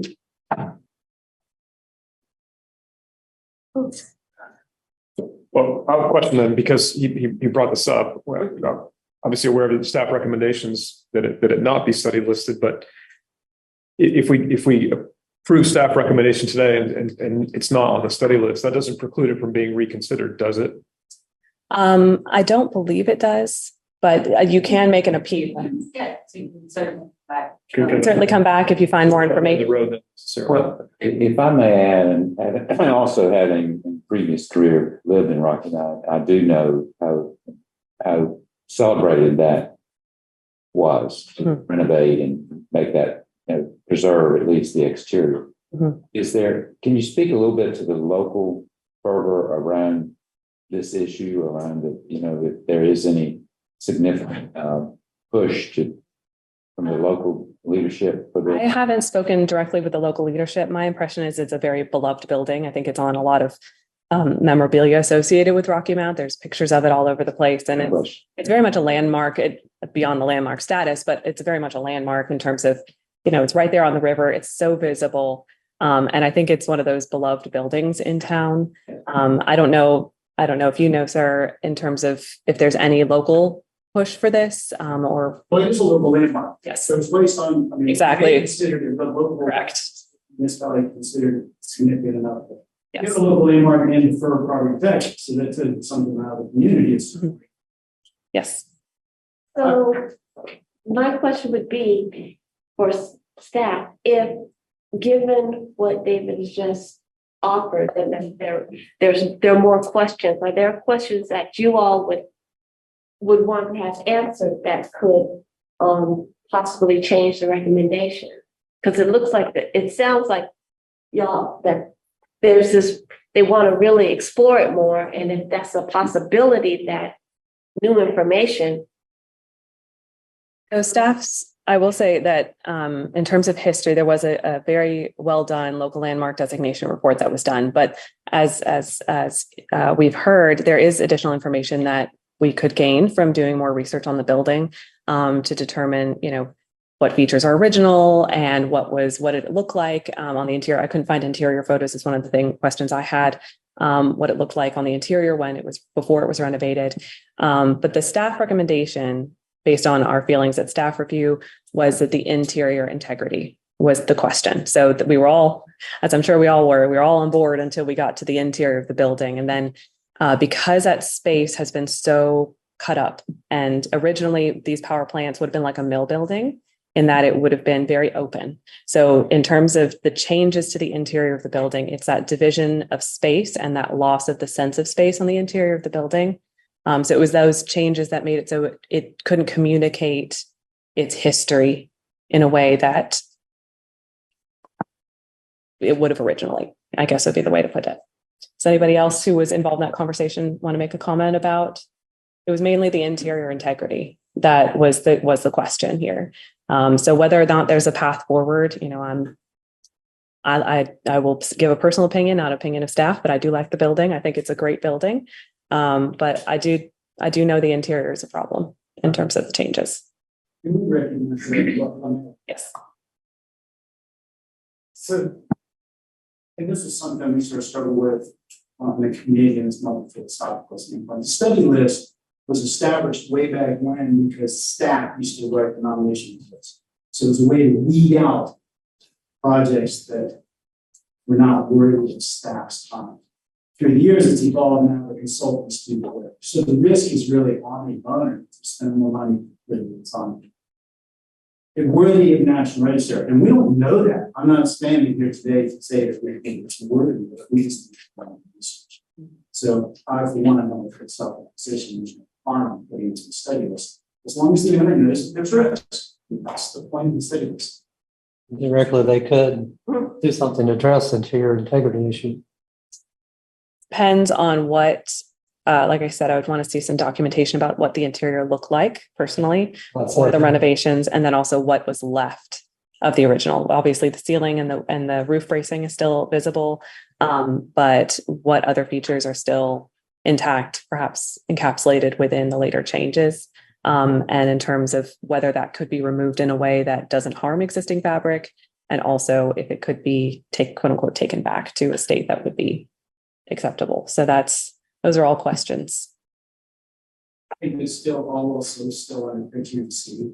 And one of the questions we have is and we know the engineer record, where they're really interesting, innovative engineering systems that we designed for that we bring on that we could learn about and apply. I think there's still an area for criteria. Yes. Well, with criterion A, in terms of physical changes, I don't want to say it doesn't matter, but it's weighted differently than if you're going after a C argument. The A argument is certainly the stronger of the two. And with those physical changes, you still have an impact on its ability to communicate its history, because the exterior, I think still, the envelope is still there. It still says I'm some sort of industrial municipal building. When you walk into the interior, it doesn't read as a power plant anymore because of the changes to the interior. So that's where the physical changes do have an impact on that A argument and have an impact on its integrity as it relates to its history. But again, could that be something that's remedied? I won't speak to that, but I'm not an architect or an engineer, so I don't want to speak to that. But that is how integrity is coming into play. The changes of the interior are coming into play with that A argument. I'm on the fence on this one, honestly, given the additional information. I could go either way. I hear you on the, my initial reaction was, yeah, this is a no brainer. It's not with the amount of integrity issues on the inside, but I could be convinced either way here. So I'm not sure what the way forward is. I personally would agree with the idea that further information can only benefit. And as long as it's understood that study list placement does not guarantee the original listing, there's a lot of intact interior still visible through the renovation. The community really values it as a landmark. That all compels me to consider listing it. In 10 more years, and Jerry could. Let's just give it 10 more years. 10 more years. That'll be Here. historic. 80s. We have the eastern region up. We need a motion and we need it worded so you know exactly what we're going with. But I'll make a motion that we accept staff recommendations for 2 of the 3 properties, that we accept the recommendations for that's right, the Creef House and Georgetown High School, but that we reject, that's the right word, the Rocky Mount Power Plant. The recommendation, that is. The recommendation. Sorry, the recommendation, yes. Recommendation. Staff recommendation. Okay, do I have a second? Second. Is that wording indicating that it's just still open for further consideration? Or is that a Place recommendation? it on to- the study. like, Yeah. Sorry, we place it on the study list. Yes, okay. It's gonna be put on, Yes. that motion says that the Creel House will go on the study list. The power plant will go on the study list, and Georgetown High School will not. That's correct. Okay. All in favor? Aye. Aye. Aye. Opposed? The ayes have it.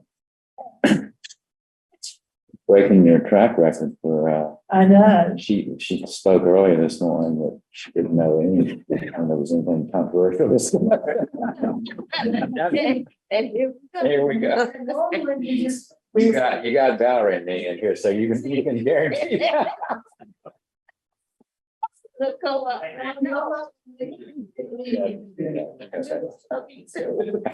All right, you're now to the western region, but I've still got to keep my record of getting y'all out here by 4. So, western region. Okay, so first we'll look at the Mountain View Regular Baptist Church, which is in Allegheny County, just barely is right on the line with Surrey County. And it was first surveyed in 1981 as part of our comprehensive county survey of Allegheny, a very thorough and well-done survey. And at the time, our surveyor recorded 23 churches in this small, sparsely populated county. 17 of them were Baptist churches of some stripe, either primitive, regular, like this church, or Union Baptist churches. So you can see there's a strong cultural preference for the rural Baptist church here in Allegheny County. This very simple building is a great example of a type that's very predominant in the county. Of the 17 Baptist churches, I believe 15 of them are excellent comparison properties for this very simple front gable church. And you can see so simple that it even lacks a belfry or a steeple of any kind, let alone any sort of dimensional aspect to the building itself. This building still has weatherboard siding. It does have 1/1 vinyl windows that have come into the church in recent years. In 1981, it already had aluminum windows, so they had already been replaced at the time of survey. And you can see that it does have a fairly new metal roof, and also the foundation has been underpinned. But otherwise, on the exterior, here's the church sign. And especially on the interior, this church is very intact to its approximate 1907 date of construction.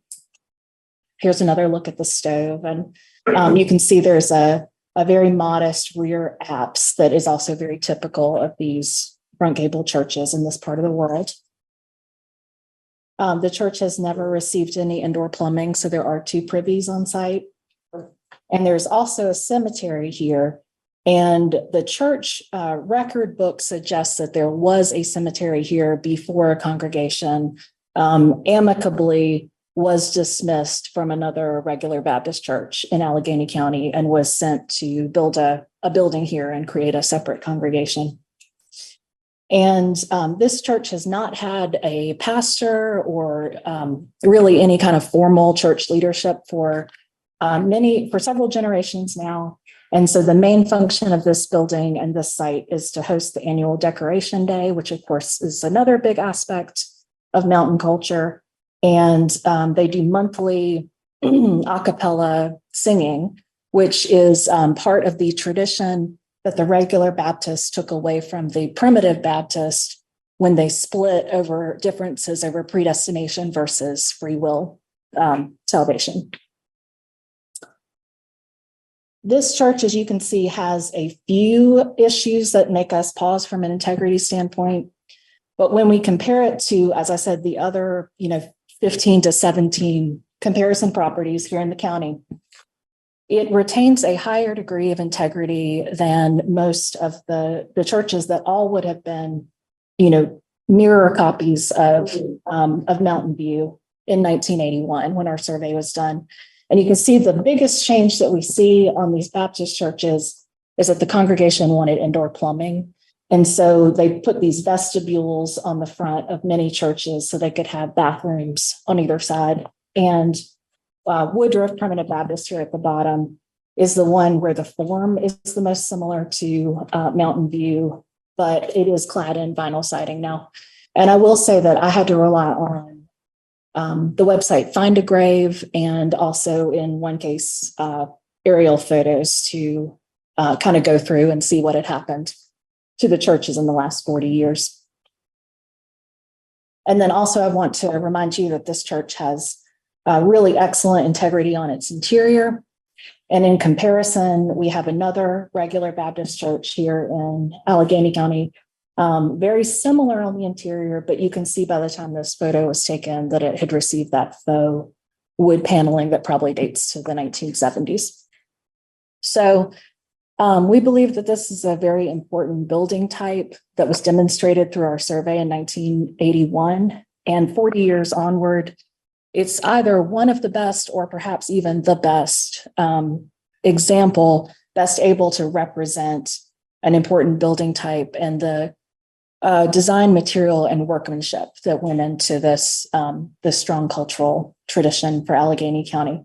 So we do recommend placement on the study list as a potentially eligible under criterion C. Any questions? What year did you say that the regular split from the primitive? I do not know.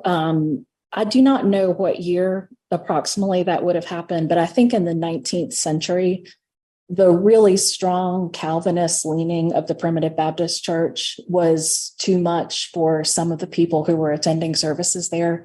And they still found valuable the tradition of a cappella singing, the way that the ministry was conducted, but they wanted the opportunity to be more missional to their neighbors, because the Primitive Baptists believe in the elect. And, very strongly that all the Father has given me are mine. And so really no need to do any missional outreach because you're either predestined to be saved or you're not. And so the regular Baptist, the main issue was they said, we believe we can reach out to the community and save more people. And the primitives said, well, no, like the elect has been preordained. How many regular Baptists? There are 3 in Allegheny County. Just doing some Googling, I believe there's only one seminary where you can be trained to be a regular Baptist. And I think it's in Missouri, but I don't believe any of the regular Baptist churches in Allegheny County have a called minister. I believe they're all folks who either grew up in the church or they have grandparents who were part of the church. And so they observe the monthly singings and the Decoration Day, but there's not a regular worship service on Sunday mornings. building looks very similar to a lot of the primitive Baptist ones in the east. Absolutely, it does. And one of the differences, and I'm not sure how much significance to put on it, is that there's just the single door versus many times you see the double doors. Yeah. And I don't really know, I really don't know what the significance to put on that at this point. But I would also note that the Library of Congress, the Archive of American Folklore, this is the Library of Congress, sent field workers to Allegheny County in the 70s and 80s to record both the primitive and regular Baptist traditions. So it was, recognized as being a place where you could still study that old culture and record it at that time. And that's actually where this photograph came from. It's the Library of Congress photo.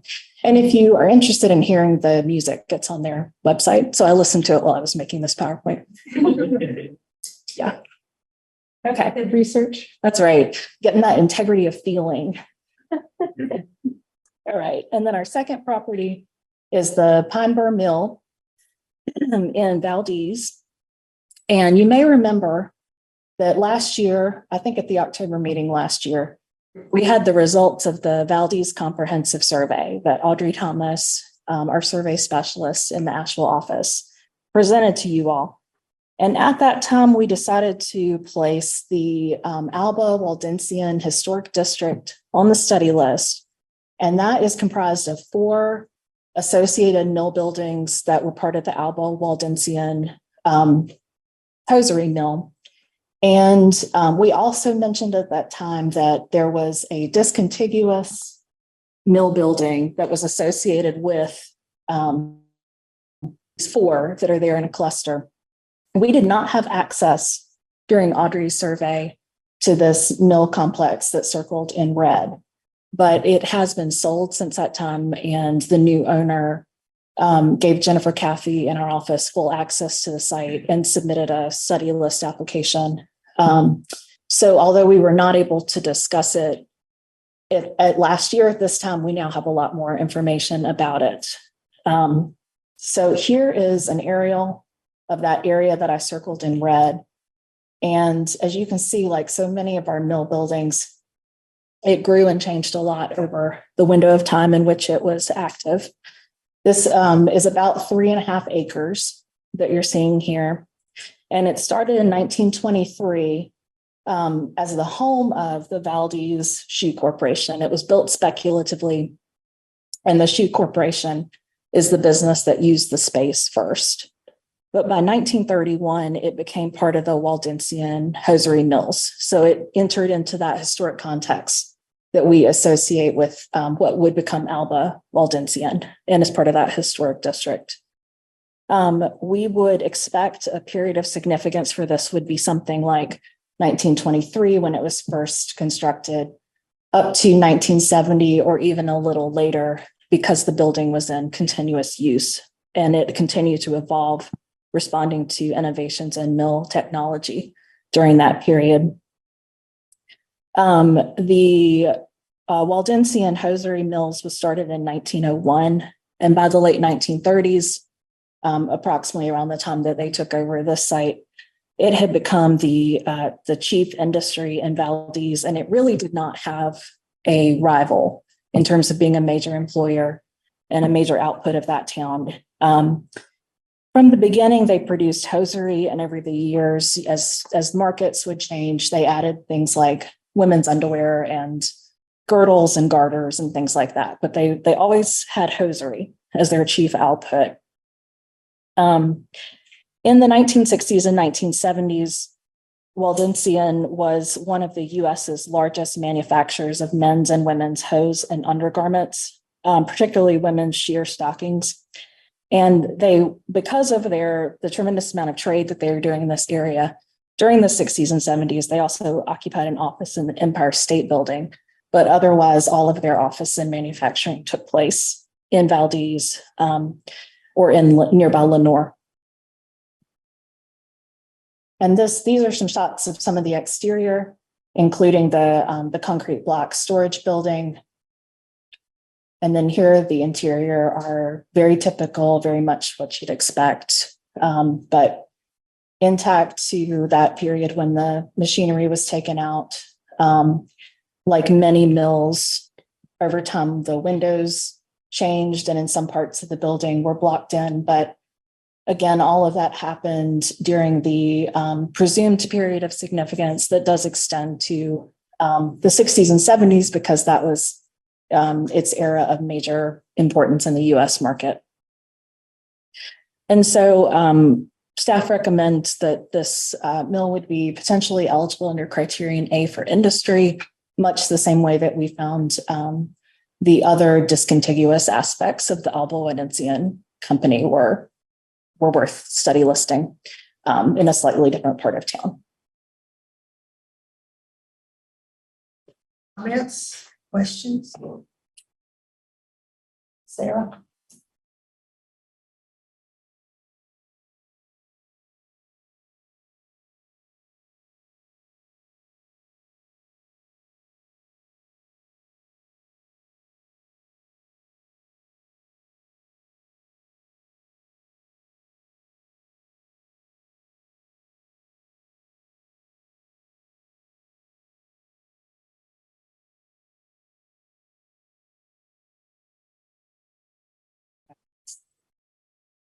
All right, so we're going to head even farther west.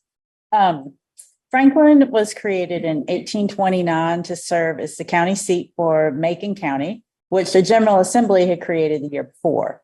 The town is situated at the Niquosi Mound, a Cherokee mound along the Little Tennessee River. In this photo, the river and the mound will be directly ahead downhill.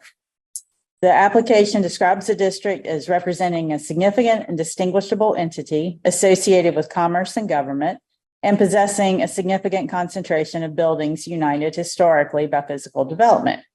Indeed, downtown's historic significance is not in question, but the committee will need to consider the potential district's integrity. So Franklin and Macon County are in the far western tip of the state. And the proposed district boundary is outlined here in white. The boundary as proposed is following parcel lot lines, and so it goes behind some buildings and includes parking lots. The study listing process does not have to create a firm boundary, but staff would suspect something more like this would be realistic. And a future nomination, if it gets study listed and if it moves forward, might extend the boundary in these two locations circled in red. Fittingly, is the seat of governance and commerce in Macon County. The proposed district is bookended by the 1972 Macon County Courthouse at the district's west end and the 1935 U.S. Post Office on the east end, with commercial buildings and 2 hotels in between. Another notable feature is the vestige of the courthouse square, which was really a rectangle, with the courthouse in the middle of the northern half of the square. Today, a Confederate monument occupies the southwestern corner. The bell tower of the previous courthouse stands on the southeastern corner.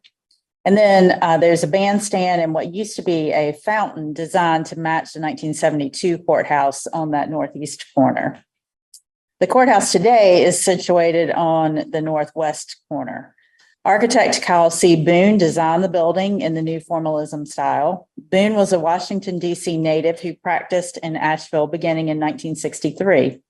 His work includes the Canton Municipal Complex and Town Hall and McDowell County Administration Building and the North Buncombe High School. Immediately to the west of the courthouse is an altered 1920s building. That's the little white building you can see the edge of. And then the 1952 Nantahala Power and Light Building. And then just a little farther west are these 2 commercial buildings. And in the same block on the south side of the street are these 2 buildings. So like almost every single building in this district, these buildings have seen some pretty notable alterations. But if a nomination were to move forward, I would expect these buildings to be considered for inclusion. I don't know that they are any more altered than anything else in the district. So moving back to the square, and now we're facing we're looking east along Main Street facing the north side. We're looking at the buildings on the north side of Main Street. The streetscape remains certainly, but hard awnings and replacement windows are present on a lot of buildings. The tall building in the center is the former Scott Griffin Hotel. And this picture was made sometime before 1941. And we know that because the current Wells Fargo building, which is located where that yellow arrow is pointing, was built in 1941. And here's that Wells Fargo building today. The other buildings to the right of the Wells Fargo building are also, I believe, to be 1940s. Now we're across the street. This is the south side of Main Street. So the square would be to the photographer's right or back, kind of back right, I guess. Let's see. The building at the center of this picture with the combination of bricks was the Jarrett Hotel, built in 1894. This building originally had a 2-story porch that extended over the sidewalk. Stone was added to the facade in 1976 as part of a project called the TVA Town Lift Program. And learning more about the TVA Town Lift Program and what that was and how it might have affected downtown Franklin is something that that a nomination investigator would need to dig into and potentially really address in a nomination. The facade to the right of this building has also had some stone facing, but it's unclear when that happened. So continuing down the street from the Jarrett Hotel, there's a building covered entirely in stone. And as best I could determine from some photographs, I think that stone was added before 2008, but sometime after the mid 1990s. So it's not as old as the TVA project. Continuing along Main Street, the 2 concrete buildings, concrete block buildings to the right, they did have elaborate decorative parapets that were removed at some point in their history. I don't know how long those stayed up there. And then finally, as you come to the end of the district, you get to the 1935 post office, which is a really lovely building. So in 2019, staff made a visit to Franklin and did not feel at that time that the town retained the integrity necessary for listing in the register. 2 weeks ago at our staff review meeting, I would say feelings were a little more ambivalent, with kind of the consensus being that the district would not be a strong candidate for the register because of its low integrity of design, workmanship, and materials. If a nomination were to be written, however, it would require great attention to the changes made to these buildings and a strong argument about how the district could convey its significance as a commercial and governmental center for Macon County in spite of a significant loss of integrity. So that's sort of a non-recommendation for you. Enjoy, Franklin. Any questions? So in 2019, the decision was made based on a survey, and then in 2023, this is based on city list stuff? No, in 2019, the town or someone from the town, I'm not sure who, had approached our office. Annie McDonald was in our Western office at the time, and talked to Annie about it. And when I was up in Nashville at some point with her in 2019, I think Beth went with us too. We went out to Franklin and took a look in person, and just did not think it had enough stuff left. Did you find any buildings that you thought, might do for individual? No, we specifically went in the hotel, the taller hotel in the middle. That was undergoing some renovation right then already. And the interior had been pretty well gutted. It just didn't retain anything outside or inside to list it individually. What about the post office? I have not been. Have you been in the post office? I can't say for sure that I have. I have not. There are quite a few things in Franklin that are individually study listed. Yeah, it might be individually study listed. I'm not sure if the post office is one, but I know that when you look at the map of what Franklin on HBO web, there's a lot of green study list stuff that she's never moved. Mm-hmm. but not really much like downtown proper.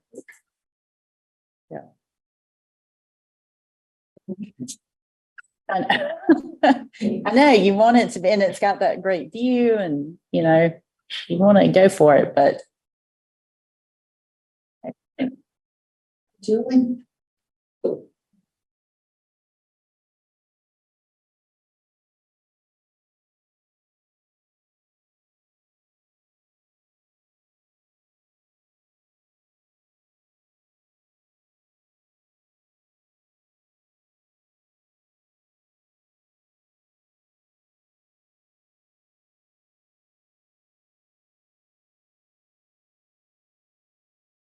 Okay, next up, presenting Seven Gables, also historically known as the Frank and Dell Huey House in Shelby.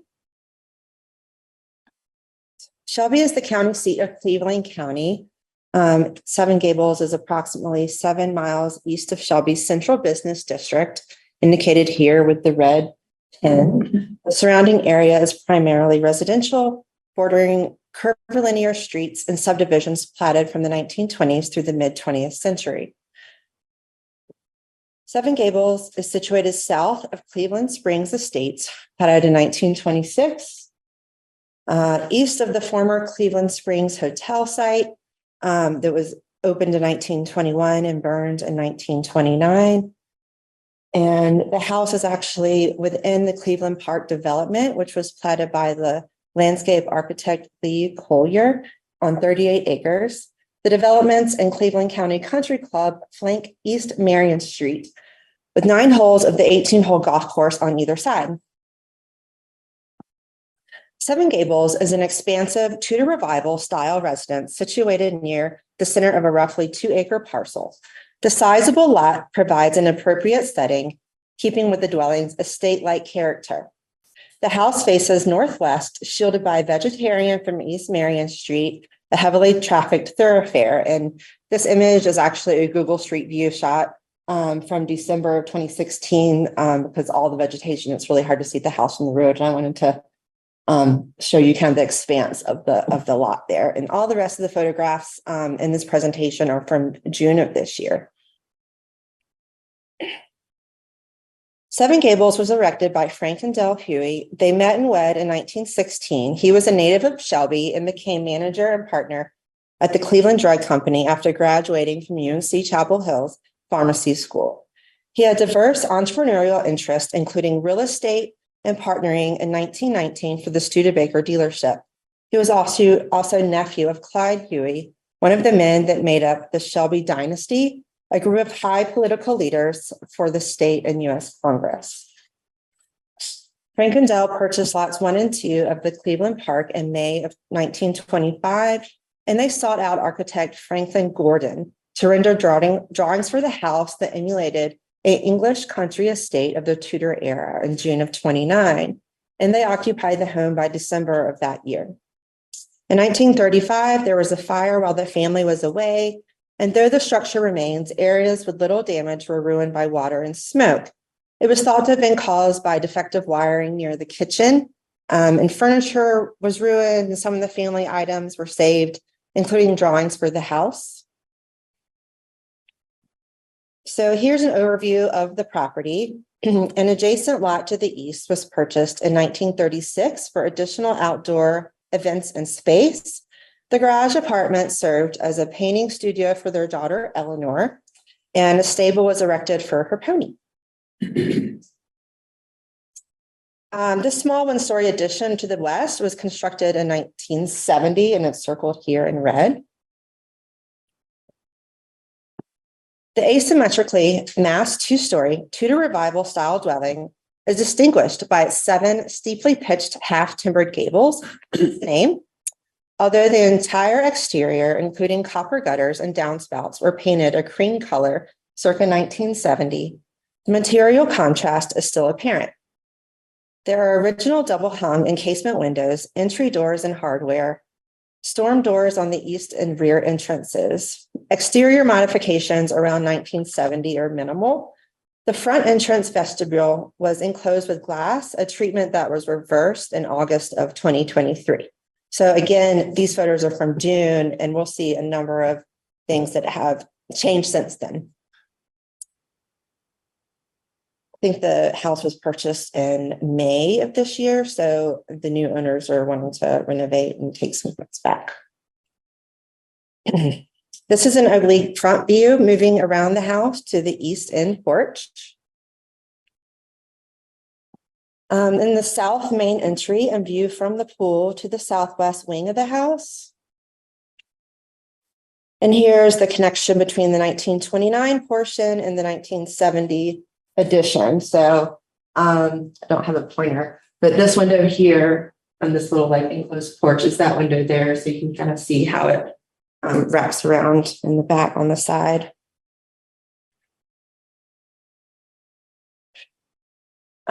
The addition is similar in character with running bond wire cut brick and half timbered stucco gable.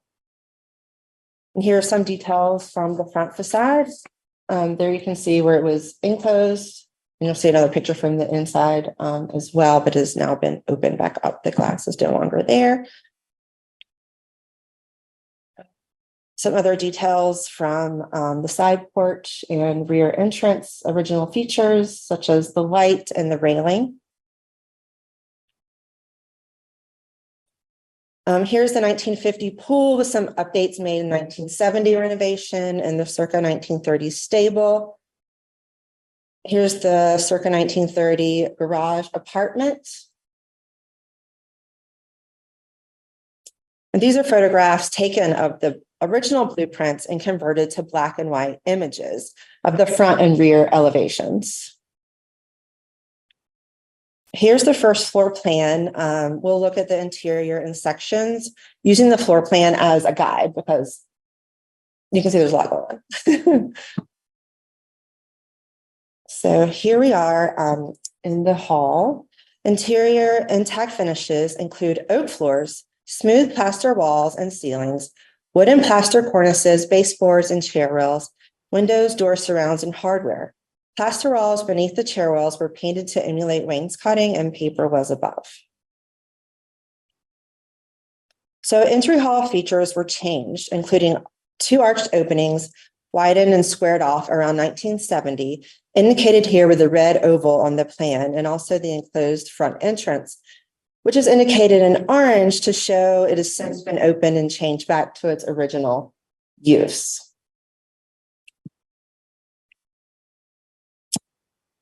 The living room and sun parlor arched egresses are enclosed in 1970 to form bookcases and have since reopened as indicated by the orange ovals on the plan.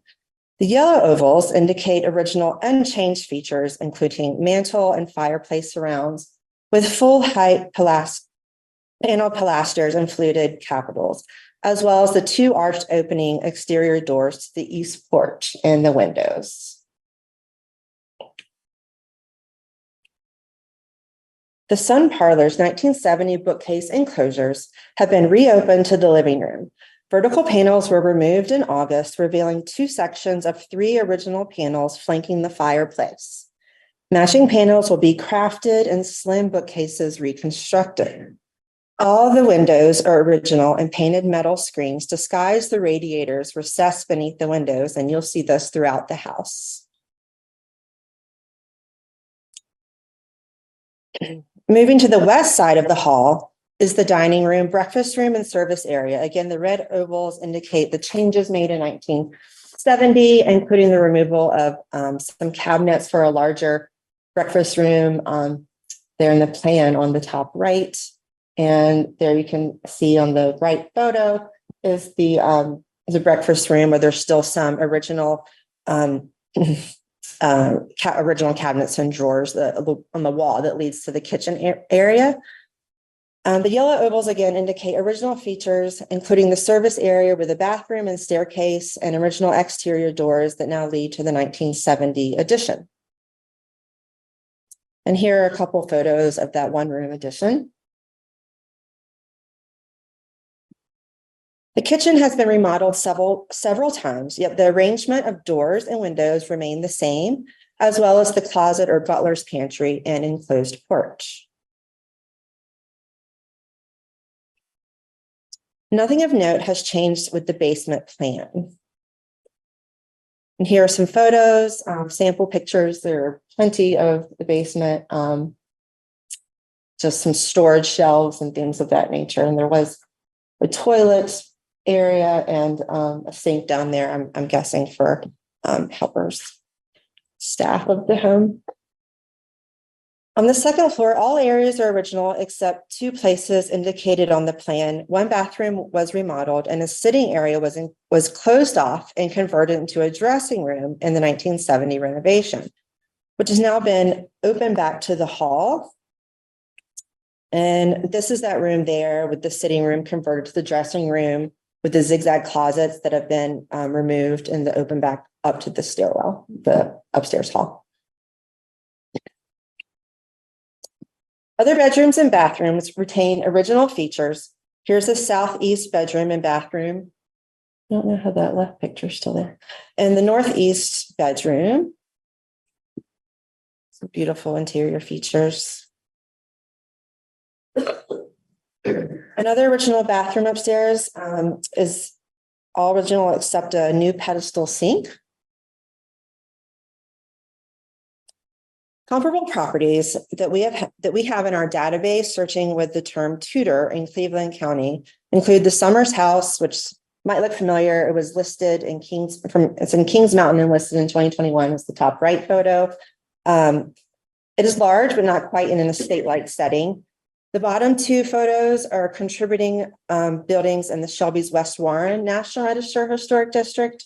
And the top left Pruitt House was deemed ineligible in the north end of the county. The best comparable property is likely Vauxhall, and it's just up the road from Seven Gables. However, additions in the 70s, 80s, and 2003 have expanded the now occupied Fish East restaurant to be 24,000 square feet. And the main Tudor House portion is actually not used. I think it's storage. Nice storage house, right? So in conclusion, staff recommends placement of Seven Gables on the study list, potentially at the local level of significance for criterion C in the area of architecture and potential periods of significance of 1929 and 1935. And I also want to note that the applicant sent the study list application to the Cleveland County Historic Preservation Commission as a courtesy. Don't have to do that for study list. And they shared their thoughts with us, and the CLG, as a preservation partner in the board, they felt that it deserved consideration of the study list. You said this was Hoy's nephew? Yes, his nephew. Mm-hmm.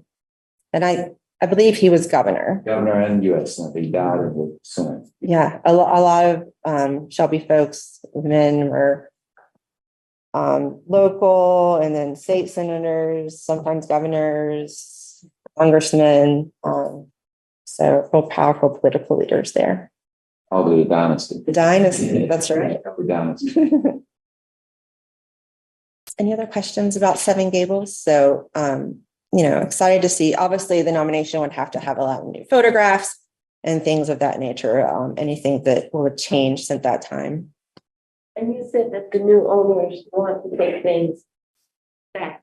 Yeah, so I mean, it seems, they've already made some changes and, opening up like the beautiful paneling that used to be there. They want to like recreate that in the sunroom. I haven't personally talked to the owners, but that was part of the application. And they are going to be moving forward for a local landmark status as well. It's not a local landmark. It's not study listed. I was sort of surprised by that. But yeah, so, and hopefully paint job on the exterior might look a little different as well. I don't know what it originally was like. I don't have any color photos. There was just a drawing rendered like a pen and ink drawing from a while ago. So I didn't include that one. They've already opened up the front entry. Yes, they've opened up the front entry, so it's not the little terrarium. There's some funny things that were done for sure. Yeah. All right, move on to the next one. Next one.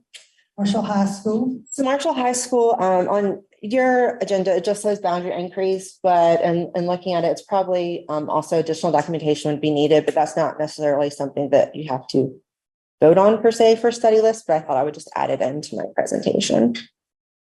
Get some water here. Oh yay, buzzing. So next up, the Marshall High School boundary increase located in Madison County. So we're far west again. Marshall was about 30 minutes north of Asheville, and the former high school is located on an island which is surrounded by the French Broad River, indicated there with the red pin. Marshall High School was listed in the National Register of Historic Places in 2008. The blue outline and shaded area is the National Register boundary with the gymnasium to the west of the former high school.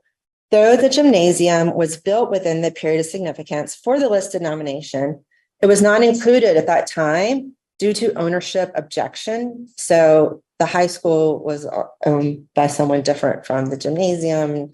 I guess it was sort of like other nominations we've seen, that it was like, you know, maybe it doesn't need to be included. There is a little hazy about exactly why, because, but here we are now. Marshall High School was built in 1926, and almost immediately upon completion, there was discussion about the need for additional classroom space and a gymnasium. Here's the front and rear of the high school. But it was not until 1950 that the Board of Education approved the selection of architect Lindsay Gudger to design the gymnasium building. A bond vote was passed for the construction of the gymnasium in 1954 and completed in 1956. It was not only in use for athletic events and classrooms, but for some other community events as well. Here's the proposed boundary increase area for the gymnasium, indicated with a slightly darker dashed line. You see it on the left-hand side there. And the proposed study list boundary increase does not include the former ball field to the west of the gymnasium. You can see it as a slight shaded curve of the former field and lights on the adjacent parcel. So just beyond that pink line there, you can see the little arch. There's little integrity left of the former field to be included in the boundary increase. And these are the floor plans of the gymnasium, with the top of the drawings facing east towards the high school.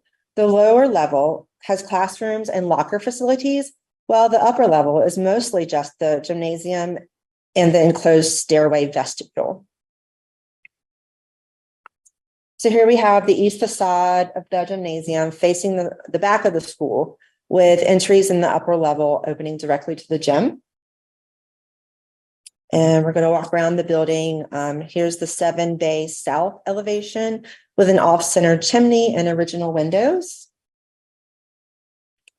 And this is the west elevation facing the ball field.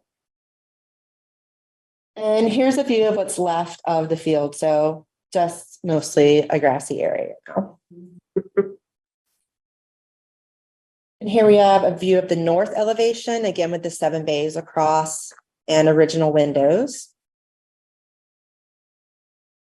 Here we have the interior of the gymnasium with exposed metal trusses and painted concrete block walls.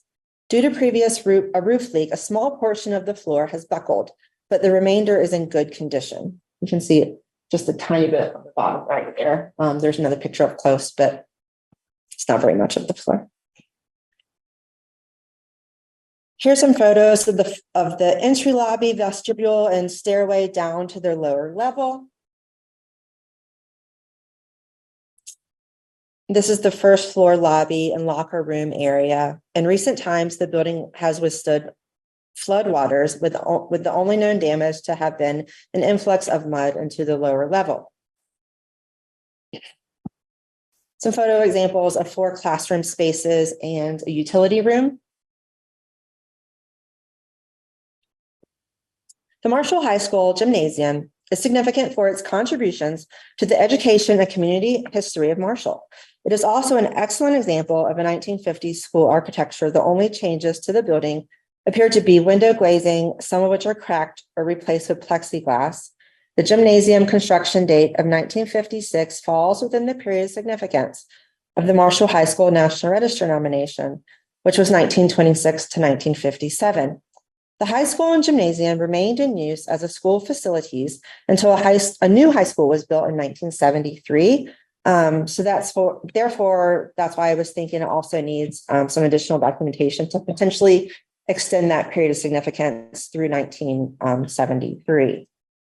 The high school has been converted to art studios, and the current owner has plans for the gymnasium to be converted to community use with lower level spaces, converted to offices and art studios.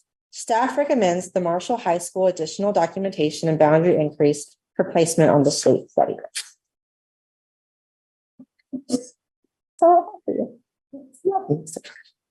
Sorry, I thought you were not cutting out. I'll do my best. Any questions? So we have, So we're ready to vote on the Western and then we'll take a break. I think we just have to, we've got clear staff recommendations on 4 of the 5, but the district in Franklin, I'll just throw out that it seems very clear that there are a lot of integrity issues, but there was also a little crack of the nomination potentially dealing with that 1970s era of renovation, that it seems like there is a little crevice for someone to try to make an argument. And based on that, I would say we could put it on the study list and give them that challenge. As long as the sponsor clearly understands the challenge. Yes, which I would imagine this will be part of the record. So you would like to, you're suggesting we change the Franklin from a no to yes. Right. Well, there wasn't a no, there wasn't a clear no, it was ambiguous. So I guess I would be moving to list all 5 study list for the Western region. Are you making that as a motion? I would move to do that. Have second. Second. All in favor, say aye. Aye. Opposed? Goes Passed, and we'll take a short break here because all of us need to stretch a little bit, I think.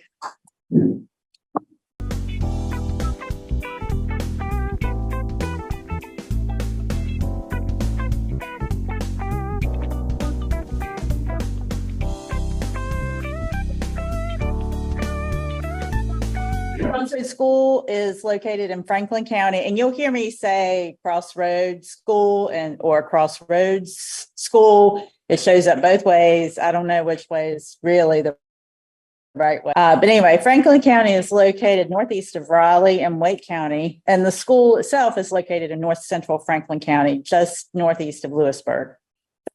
Here's the site with the school. The Crossroads School appears to have been constructed around 1927 for African-American students. 1927 is the year Britton and Laura or Sarah, and I'll come back to the name difference.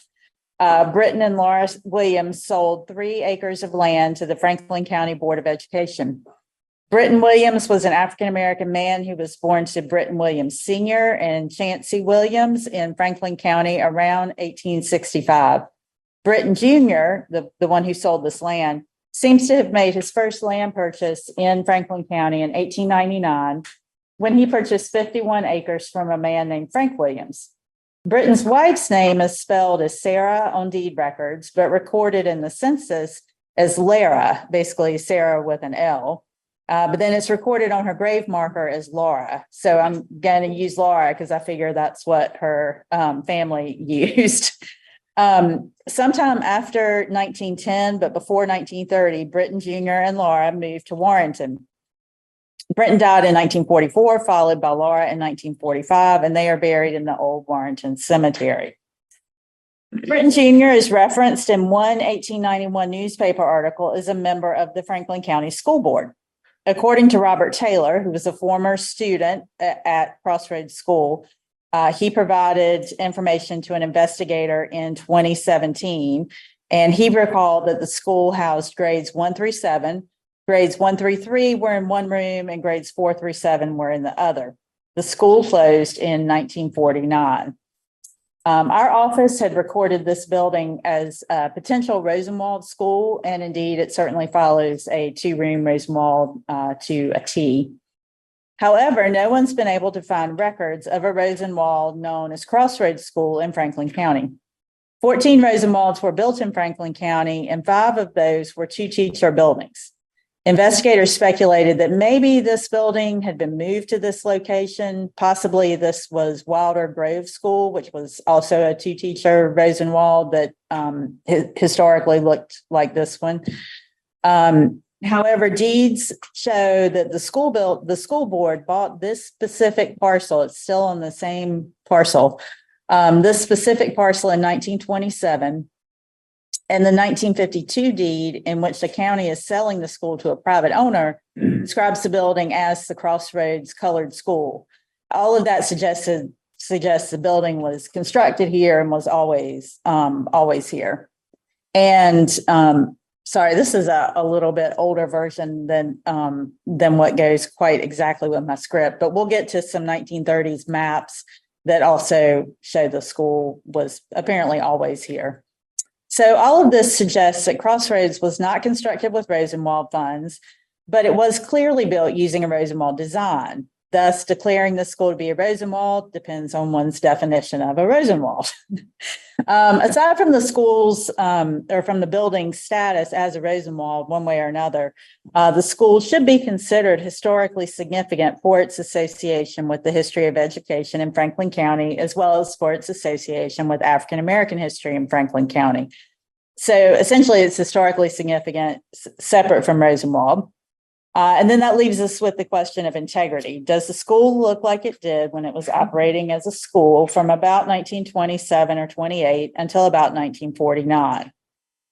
So we'll look at some pictures. So this is the kitchen is in the industrial room, which is at the front, the little projection that sticks out. In these 2 pictures, you can see some original floorboards and some original beaded board in the room on the left. Here's the 1931 soil map, and then a 38 state highway map, both showing the little school symbol there. There are only 3 schools listed on the register in Franklin County. One of them, and all 3 of them are African-American schools. This is the Perry School, which is one of those listed in the register, and then Concord School. And the 3rd one is in Lewisburg, and it's very dissimilar to Crossroads. It's not really a useful comparison. So Crossroads School is historically significant, but in staff's opinion, there have simply been too many alterations that have occurred to the building for it to be considered a good candidate for study listing. Yes. The Rosenwald, when we were doing some research on the building, we found that there were some New Orleans plans that are very similar to Rosenwald that were in use of buildings prior to the Rosenwald stabilization of plans. Oh, interesting. Yeah, I think there was a lot of sharing of plans and, But I think Rosenwald, I don't know if you selected those New Orleans plans for his 3 models, but they're very similar. In fact, one of our older school buildings we found was based on that particular plan. So that's just an answer, a possible explanation. Yeah. Any other questions? Any other questions? Okay.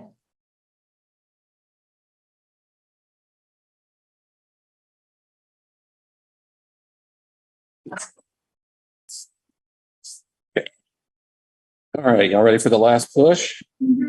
Sure. Okay, so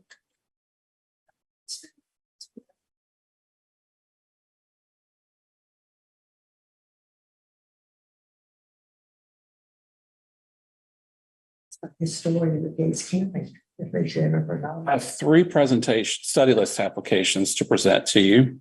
The first one's for the Brightwood Inn restaurant. Located in eastern Guilford County, the former restaurant is located between Greensboro and Burlington. Situated on US 70, Brightwood Inn gets its name from the O.W. Bright Lodge, which is sadly no more, but was right here. It was a circa 1900 colonial revival tavern and inn. So this was the setting about 1993. So for the majority of its history, it was constructed in 1936 of load-bearing masonry. This one-story, 5-bay building has an asphalt shingle-clad hipped roof and a flat roof over the single bay circa 1980 addition. Long a local destination, the Brightwood used to be situated among parcels of farmland as shown in this 1993 aerial. Yeah. Collective sigh. Now surrounded by commercial development and suburban sprawl, the Brightwood remains a holdout from the first half of the 20th century. The establishment evolved with each passing decade, transitioning from a car hop diner to a steakhouse to a truck stop to a juke joint, and finally finding itself as a bistro to keep pace with other local establishments who served alcoholic beverages. The addition along the original west elevation became the bar and lounge area. And I'll show that in a few slides here. One longtime employee, Miss Lucille Little, claimed that by the 2010s, the Brightwood was one of the last of its kind along Route 70. So we'll take a spin around the outside. So this is your front elevation, your facade, which faces south. Here's just a close-up of this is all neon. There's a Texas steer. Sure, they serve Longhorns every night. Well, they don't anymore, but anyway. And I think that might say, I don't know, I'm not even going to guess. But here's more of the exterior. See the west elevation on the left with a little shed in the back, little outbuilding for storage, whatnot. The photo on the bottom just shows that kind of recessed bay along the east elevation. And then finally in the upper right is the east elevation. And this is the north or rear elevation. In the middle is the little shed, T111 siding. And another shot of the, I guess that'd be the northwest elevation. So here's a floor plan of the Brightwood. This would be on the far left, the 1980 edition, which housed the bar/lounge. Everything else was dining or serving, along with storage. The interior is remarkably intact. Shows the well-preserved interior, including the booth, where the king, and I'm going to ask for responses to who can name the king, when he and his, well, this is a giveaway, he and his band ate at the Brightwood in 1955 or 56. According to newspaper accounts, Elvis Presley ordered a cheeseburger and a glass of milk. I say that because in staff review, I will not name the staff member who thought the king was Richard Petty. So I'm just curious if anyone else would have thought that. Yeah. Exactly what I thought. Yeah. I mean, given the geographic proximity. Okay. Randolph County. True. Yeah. This is the heart of NASCAR. So, but yeah, he bellied up when he was a young lad with his girlfriend and his bandmates. So there's a little homage to Elvis right here.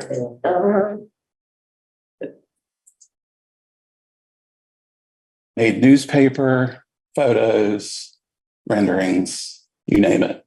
I'm gonna stop you right here. Is the nomination based on the fact that Elvis? It is not, but we'll have T-shirts drawn up that says it is. I think that might be it. Well, in addition to its longevity in a highly competitive industry, the Brightwood Inn is known for its famous clientele, including local and state politicians, and of course, the most famous one of all, the King of Rock and Roll. Potentially eligible for the National Register at the local levels of significance under Criterion A in the area of commerce. The proposed period of significance is 1936 to 1974. The proposed National Register boundary is the tax parcel. And staff concurs with the recommendation as stated in the application and recommends placement of the Brightwood Inn restaurant on the study list. Jeff, you said this is not operative as a business now, right? Correct. And I don't know. The preserve. It is. I mean, all the tongue and groove paneling, the linoleum, yeah. Those, I guess, the top mounted horizontal or the wooden doors. Yeah, it's great. And then you've got the 80s bar with its Naugahyde notched. It's definitely a step back in time. But yeah, there was the gentleman who owned it for the longest. He actually won the Virginia lottery, but kept on working.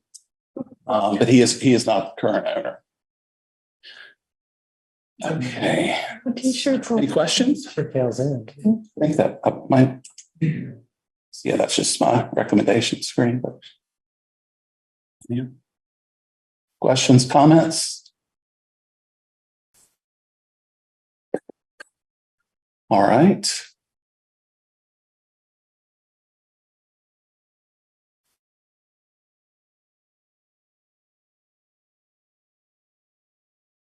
Next presentation is for the Jack and Leah Tannenbaum House, also known as Tanleah Woods. And I'll see if I pronounce that correctly, because the study list preparer, Cynthia D. Miranda with MDM Consultants, is here.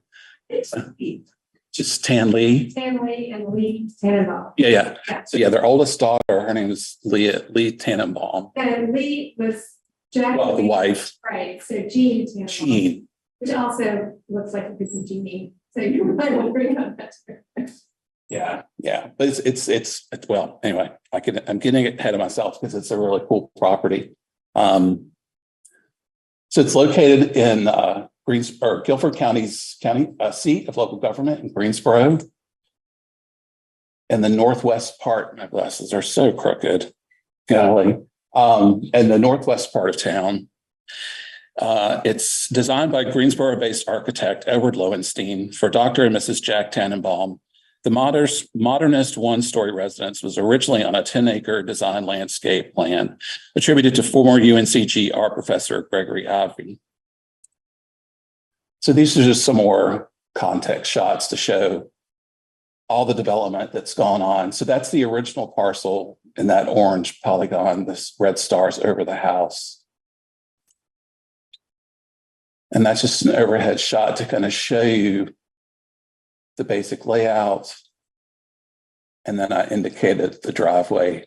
It's kind of circuitous. This is Winwood Drive, and then the drive just kind of meanders back into this deeply wooded, great house. A driveway extends from a curb cut on the east side of Winwood Drive near the southwest corner of the polygonal parcel and bends toward the north to reach the dwelling. As is shown in these original Lowenstein blueprints, the southeast facing elevation is considered the facade, but the proximity of the forest growth prevents one from taking in an overall view of that elevation. It is a broad front gabled elevation dominated by a curved window wall with stone columns at one end and a wood-clad wall with narrow windows at the other. Exposed steel beams support the roof, and a narrow concrete terrace finished with pebbled aggregate edges much of the elevation. Structurally, Tanleah Woods is a collection of forms with flat and gabled roofs that sometimes overlap and sometimes do not, leaving gaps where sunlight can illuminate directly and indirectly from above. The gable roof allows for clerestory windows, while sliding glass doors and plate glass windows at the interior courtyard create a light well at the center of the dwelling. And I found this very useful, just so I could understand the layout of the interior configuration, but this is a floor plan. And again, this is just kind of a shot looking back towards the street. I mean, you can't see the street during the summer months. And I think it was even a challenge in the winter, I think she said. Well, I haven't been there in the winter, but okay. It would be a challenge. Yeah. But this is what's the recent growth or recent suburban development.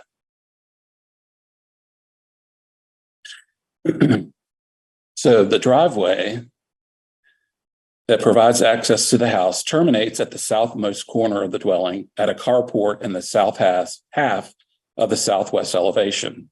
The other end of that elevation is an exterior wall with stone face skirting under vertical wood sheathing pierced by 2 window bays.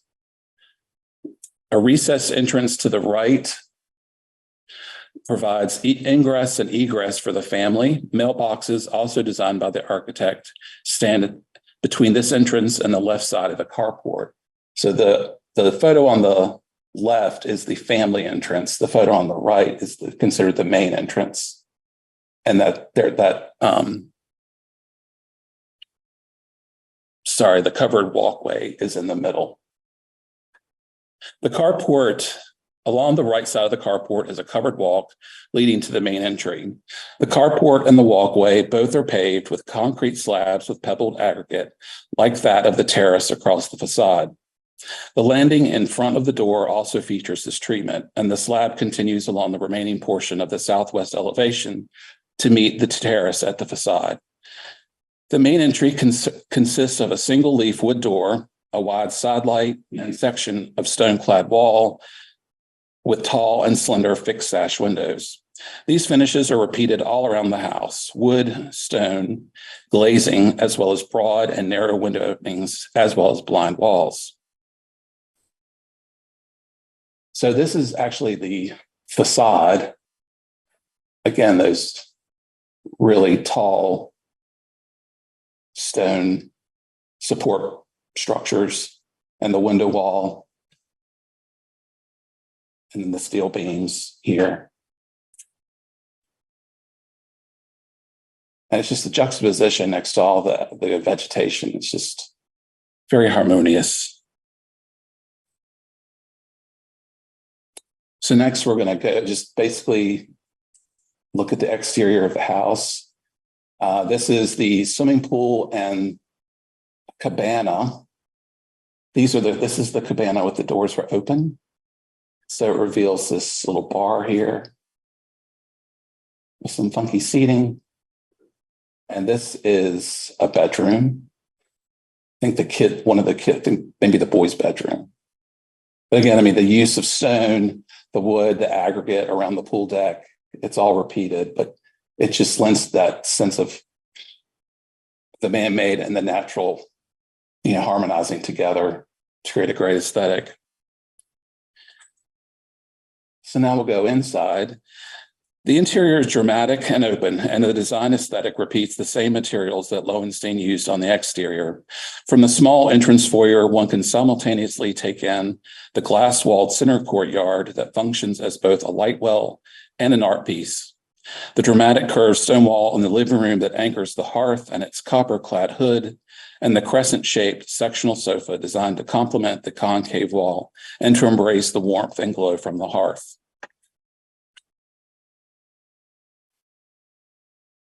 So again, this is just some additional shots of the living room. This is the library.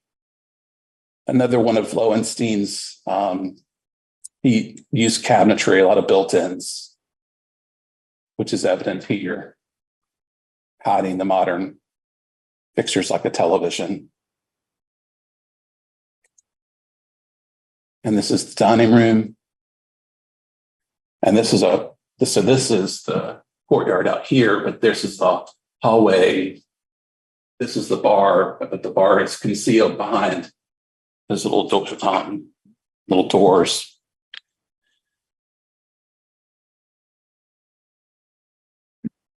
So the square courtyard features glass walls with sliding glass doors, wall panels clad in vertical wood siding and interspersed with tall, narrow fixed sash windows and large fixed sash picture windows over wood-sided walls.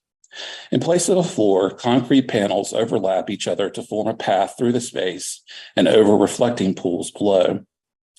In their layered arrangement, the courtyard panels echo the overlapping flat roofs of the surrounding forms of the house. The outdoor space is completely enclosed by the various zoned living areas of the house. Although I did not include photos of the bedrooms in the presentation, bedrooms provide access through sliding glass doors into the center courtyard, as well as to a house in the swimming pool, which we saw in a couple slides before.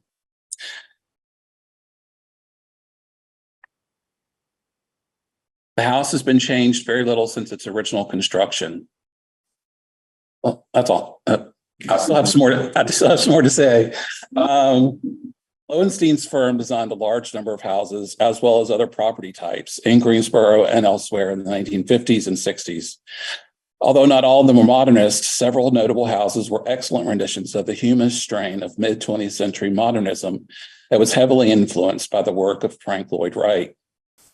The Tannenbaum's house shows extensive refinement of ideas of controlling light, providing storage integrated into the structure of the house, and the organization of space for various family members' needs that was initially seen in the National Register listed Wilbur and Martha Carter house, also in Greensboro, his first modernist design identified in Greensboro.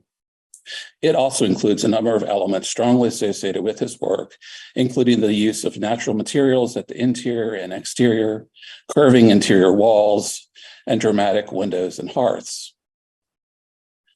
The application recommended that that Tanley Woods is potentially eligible for inclusion in the National Register under criterion C in the area of architecture and the embodiment of the modernist design. The house retains all 7 aspects of integrity. It remains its original location. And while the exact initial landscape plan has not been located or well maintained, the house is always meant to stand amidst the Piedmont forest of the wooded lot where it was built. Its setting, therefore, is basically intact. The very few changes made to the house have kept intact the integrity of design, materials, and workmanship. The house continues to function as a dwelling and remains in the Tannenbaum family, retaining its integrity of feeling and association. The proposed period of significance is 1962, the year of construction. The proposed National Register boundary is the current tax parcel, as it is the land historically associated with the home. Staff concurs with this assessment and recommends placement on the study list. Is this by chance connected to Sig Tannenbaum in Greensboro? I'm not sure. There's a family connection. Yes, I actually, they were very active, and I've been in that home fundraiser, so they were very, very active. Right. It's great. All right. I don't have. It's real lot. I don't have questions. I want to hex that because I said something about the neighborhood and then that's. And then you create an issue. All right, well, if there are no other questions, I want to thank Cynthia for attending and adding your contribution. It was a great application. So finally, we have the Lanes Chapel Methodist Church and Cemetery. I will say that this was a study list application was presented in 2000 for this property. At the time, staff did not recommend that the church be placed on the study list, but that the cemetery was because of the artistic details shown in the headstones. So at present, the cemetery is study listed, but the church is not. But nothing's been done. I mean, it's just kind of sat there for the past 23 years. But anyway, with all that said, this is Lanes Chapel, again, Methodist Church and Cemetery, located in Montgomery County, seen in blue. Tucked in the northwest corner of Montgomery County, Lanes Chapel Methodist Church and Cemetery epitomizes the highly rural character of most of Montgomery County, despite the fact that today the property is near some of the recreational development associated with Baden Lake. Helping to retain its isolated setting, a roughly paved road, not too many years ago, just gravel, leads southeast from Uwharrie Point Parkway to the church and cemetery and stops just beyond them, no longer continuing onward to wherever it once may have gone. The drive along Lanes Chapel Road, State Route 1162 from Uwharrie Point Parkway is flanked by high brush and woods, increasing the isolated feel of the place. So here again, here's just some general locational slides. The red star indicating it's right there on the shoreline, basically. Although the church and cemetery are part of a single parcel, the church and its accompanying outbuildings stand on the south side of Lanes Chapel Road, while the cemetery stretches out across the north side of the road. So Lanes Chapel is characteristic of many simple country churches built during the second half of the 19th century, many of which do not survive. These churches tended to be weatherboard clad frame structures, as was Lanes Chapel originally, but it was brick veneered in a misguided effort to preserve the building in 1966 to 67, which is more than 50 years ago. Still, Lanes Chapel's form and most of its details, and certainly its interior, remain true to the type. Although the church's date of construction is not entirely certain, original physical details yield a late 19th century date of construction. Here is the chapel for the church. So Lanes Chapel measures 31 feet wide by 50 feet deep with a front gable roof sheathed with 5V metal. It is brick veneered and running bond, and along the bottom of each side wall, vents are created by 4 spaced vertical bricks. The utilitarian facade has 2 double leaf paneled entrances, one originally for men and one for women. 2 brick steps rise to each door with a granite sill directly beneath the door. 4 12/12 sash windows line each side elevation, while 2 additional windows are on the rear. A brick stove flue rises near the rear of the church on the southeast elevation. At the rear of the church, a small wooden door opens to allow a view of the church's structural supports, hefty log joists running crosswise beneath the building. Other alterations that occurred during the 1966-67 preservation effort include a loss of the gable returns and a wide frieze board. And the church installed rectangular wooden ventilators in the gable peaks at that time. And this is the interior. The interior arrangement remains unchanged from the church building's inception. The 2 front doors open to a single room with 14 feet high ceilings. The floor, walls, and ceiling are all sheathed with 6-inch tongue and groove painted pine boards installed with cut nails. Austere plain wood pews with a slanted back and a closure board at each end are divided into 3 sets by 2 aisles. A box center plate runs from front to rear down the center of the church, supporting the ceiling. Supporting the plate are 3 box posts, 2 of which have a bracket for holding a candle or oil lamp. The church has never been electrified. Most illumination has always been provided by the vast amount of light provided through the many large windows. However, heat has been more of a problem. After the church was brick veneered and the brick flue was built, a wood stove was placed at the southeast side of the church near the rear until the spring of 2022, when the church was vandalized and the stove was stolen. At the rear, you see in the bottom left photo there, at the rear southwest end of the church, a low U-shaped platform outlined with a balustrade with turned balusters and a hefty turned newel at each open end of the U identifies the pulpit area. Set back within the U, a paneled pulpit stands atop a second low platform. Behind it, a pew runs from one end of the pulpit platform to the other. It is like the other pews in the church, except that its end closure boards are paneled. And I challenge you to say pulpit platform. Yes.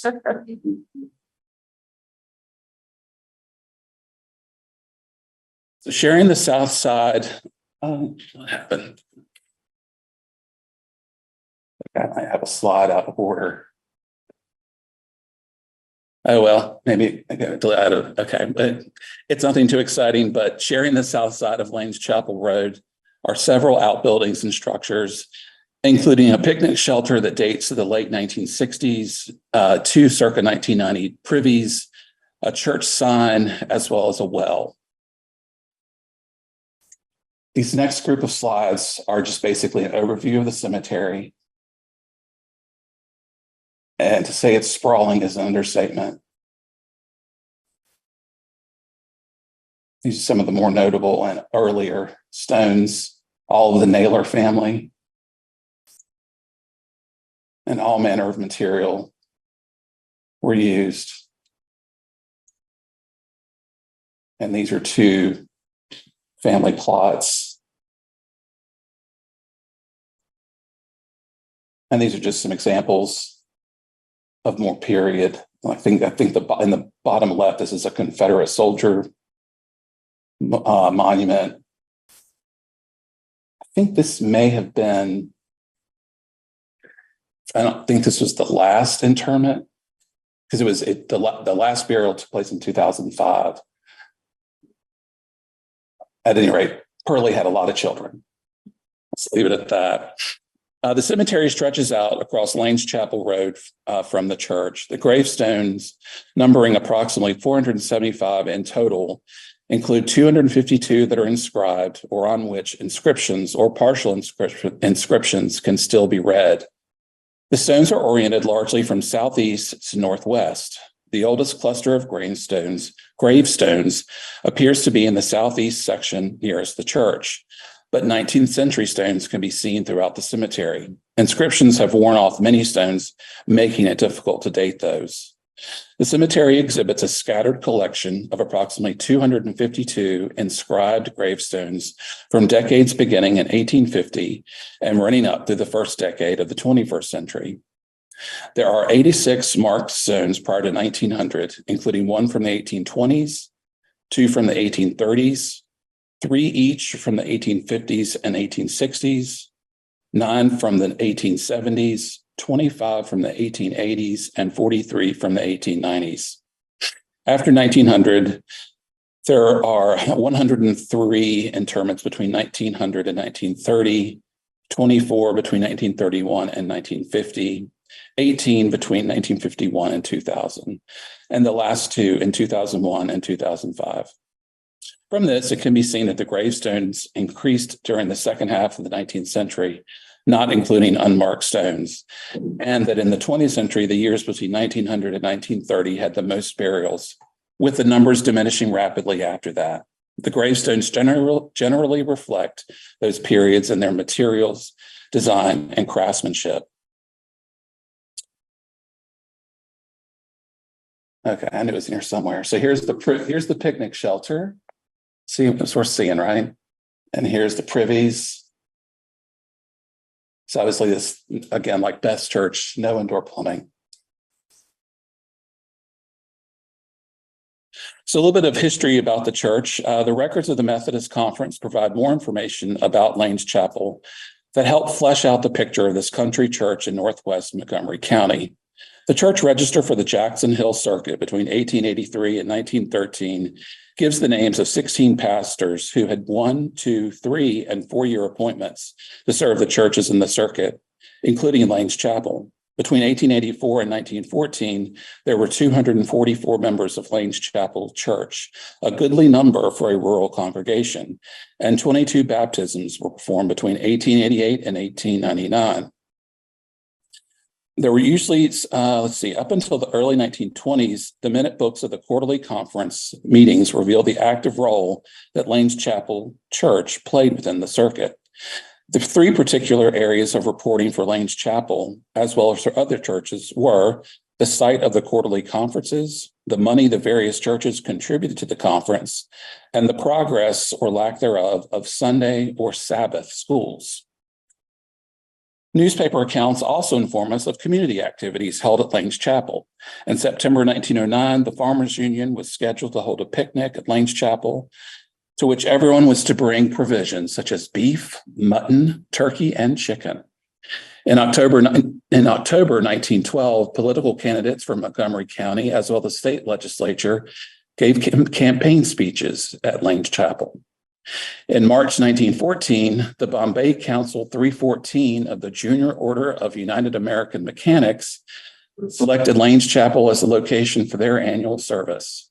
Together, these newspaper notices give an impression of the past role of Lane's Chapel in this section of Montgomery County. As Lane's Chapel was continuing to develop its prominent place among the people of northwestern Montgomery County in the early 20th century, a series of events transpired that ultimately had a disastrous effect on the community associated with Lane's Chapel. Only a few miles west of Lane's Chapel, the Narrows of the Yadkin River became the site of an ambitious plan for regional development in North Carolina's Piedmont that centered on hydroelectric power. In the summer of 1917, the Narrows Dam, 216 feet high and over 1,600 feet long, was completed. It created a reservoir, Baden Lake, of over 5,300 acres with a shoreline of 115 miles. For many, the hydroelectric dam and the positive impact it had on the economy of much of the region, as well as the eventual recreational impact of Baden Lake, cannot be overstated. At the same time, the damming of the river had a negative impact on Lane's Chapel community that must be considered. In 1916, the Methodist circuits were revised and Lane's Chapel became part of the New Hope Circuit. The minutes of the quarterly conference of the New Hope Circuit reflect the gradual demise of Lane's Chapel in the early 1920s. During the first 2 quarters of 1920-21, Lane's Chapel was still contributing money to the circuit. By the end of 1921, Lane's Chapel no longer sponsored a Sunday school. Financial contributions from Lane's Chapel also became sporadic by 1921. For the first quarter of 1923-24, Lane's Chapel was still listed in the minutes of the circuit's quarterly meeting, but thereafter, nothing was said or listed about Lane's Chapel, and it simply disappeared from conference records. In the 1920s, the surviving congregation began holding homecoming at the church on the second Sunday of September annually. Collections raised at the homecomings helped to maintain the church and cemetery, and in the early 1970s, a committee was appointed to raise an endowment fund for the perpetual care of the cemetery. As part of the general effort to maintain the church and cemetery, in the mid-60s, the exterior of the weatherboard church was brick veneered in an ill-advised effort to preserve it. Brick veneering was popular in the mid-20th century for new construction and was often used to update earlier frame buildings. Although the addition of brick veneer at Lane's Chapel, accompanied by the removal of the eaves cornice returns, changed some of the original character of the exterior of the building, the overall simple form with its gable front roof, 2 front entrances, and 12/12 sash windows allowed the little church to retain a strong sense of its original exterior character. Okay, after the homecoming celebrations were started, a small group of people eventually began holding an afternoon service at Lane's Chapel on the last Sunday of the month. Various retired and lay preachers served freely on a regular basis at Lane's Chapel for years. By the early 1980s, only around 8 to 10 worshipers of retirement age remained in attendance at the Sunday afternoon services. And after 2000, the Sunday afternoon services ceased as the few remaining attendees had died. However, the September homecomings continue for all those who have longtime connections with Lane's Chapel, and the church, cemetery, and grounds continue to be maintained. The applicant recommends the following. Lane's Chapel Church and Cemetery is potentially eligible for the National Register under Criterion A for social history and Criterion C for artistic value, architecture, and the embodiment of a property type and form. The proposed period of significance is circa 1825, which corresponds to the oldest burial in the cemetery, to 1974, which is the cutoff. The church Sunday afternoon services, the homecomings continued up through that date. So, and the cemetery itself was active until 2005, but not exceptionally significant, at least is what we know now. The proposed National Register boundary is the current tax parcel. So Questions? Yeah, was the omission of the church because of at the time, 2000, the brick facade, that basically. Yeah. Technically. I guess they thought it was to its detriment and it just, was the death knell, so to speak. Now it's 50 years. Now that technique has become, I submitted an inquiry to the National Register Coordinators listserv, and it's a very popular treatment to give a sense of stability and permanence, more so than frame. I think it's still there. Injecting my personal opinion, but I'm not so bothered by it because the interior it's unchanged. So I think it has more going for it than it does instead. But yeah, there was no period of significance established or anything in the original or proposed in the original application. So. And so staff concurs with the application's recommendation? I do. Right. We have the central and southeastern regions. The first one, no. The restaurant, yes. The house, yes. And the church, yes. Okay. I hear a motion. Motion to accept staff recommendations. What? Motion to accept staff recommendations for all of them. Is there a second? I'll second. You ready to vote? All in favor, say aye. Aye. Opposed?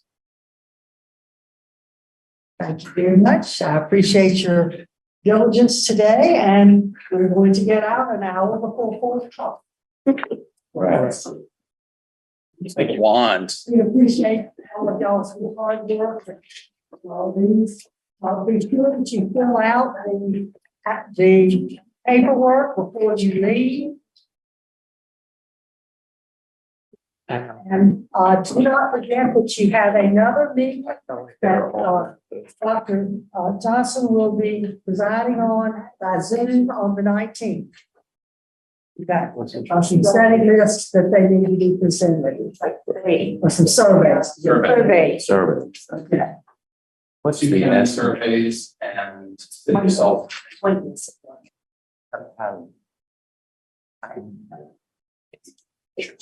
And I don't remember if we need a motion to adjourn, but y'all are free to go.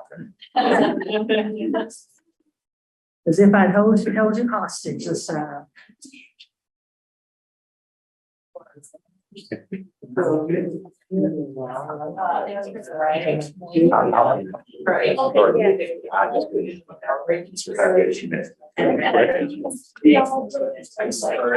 That day.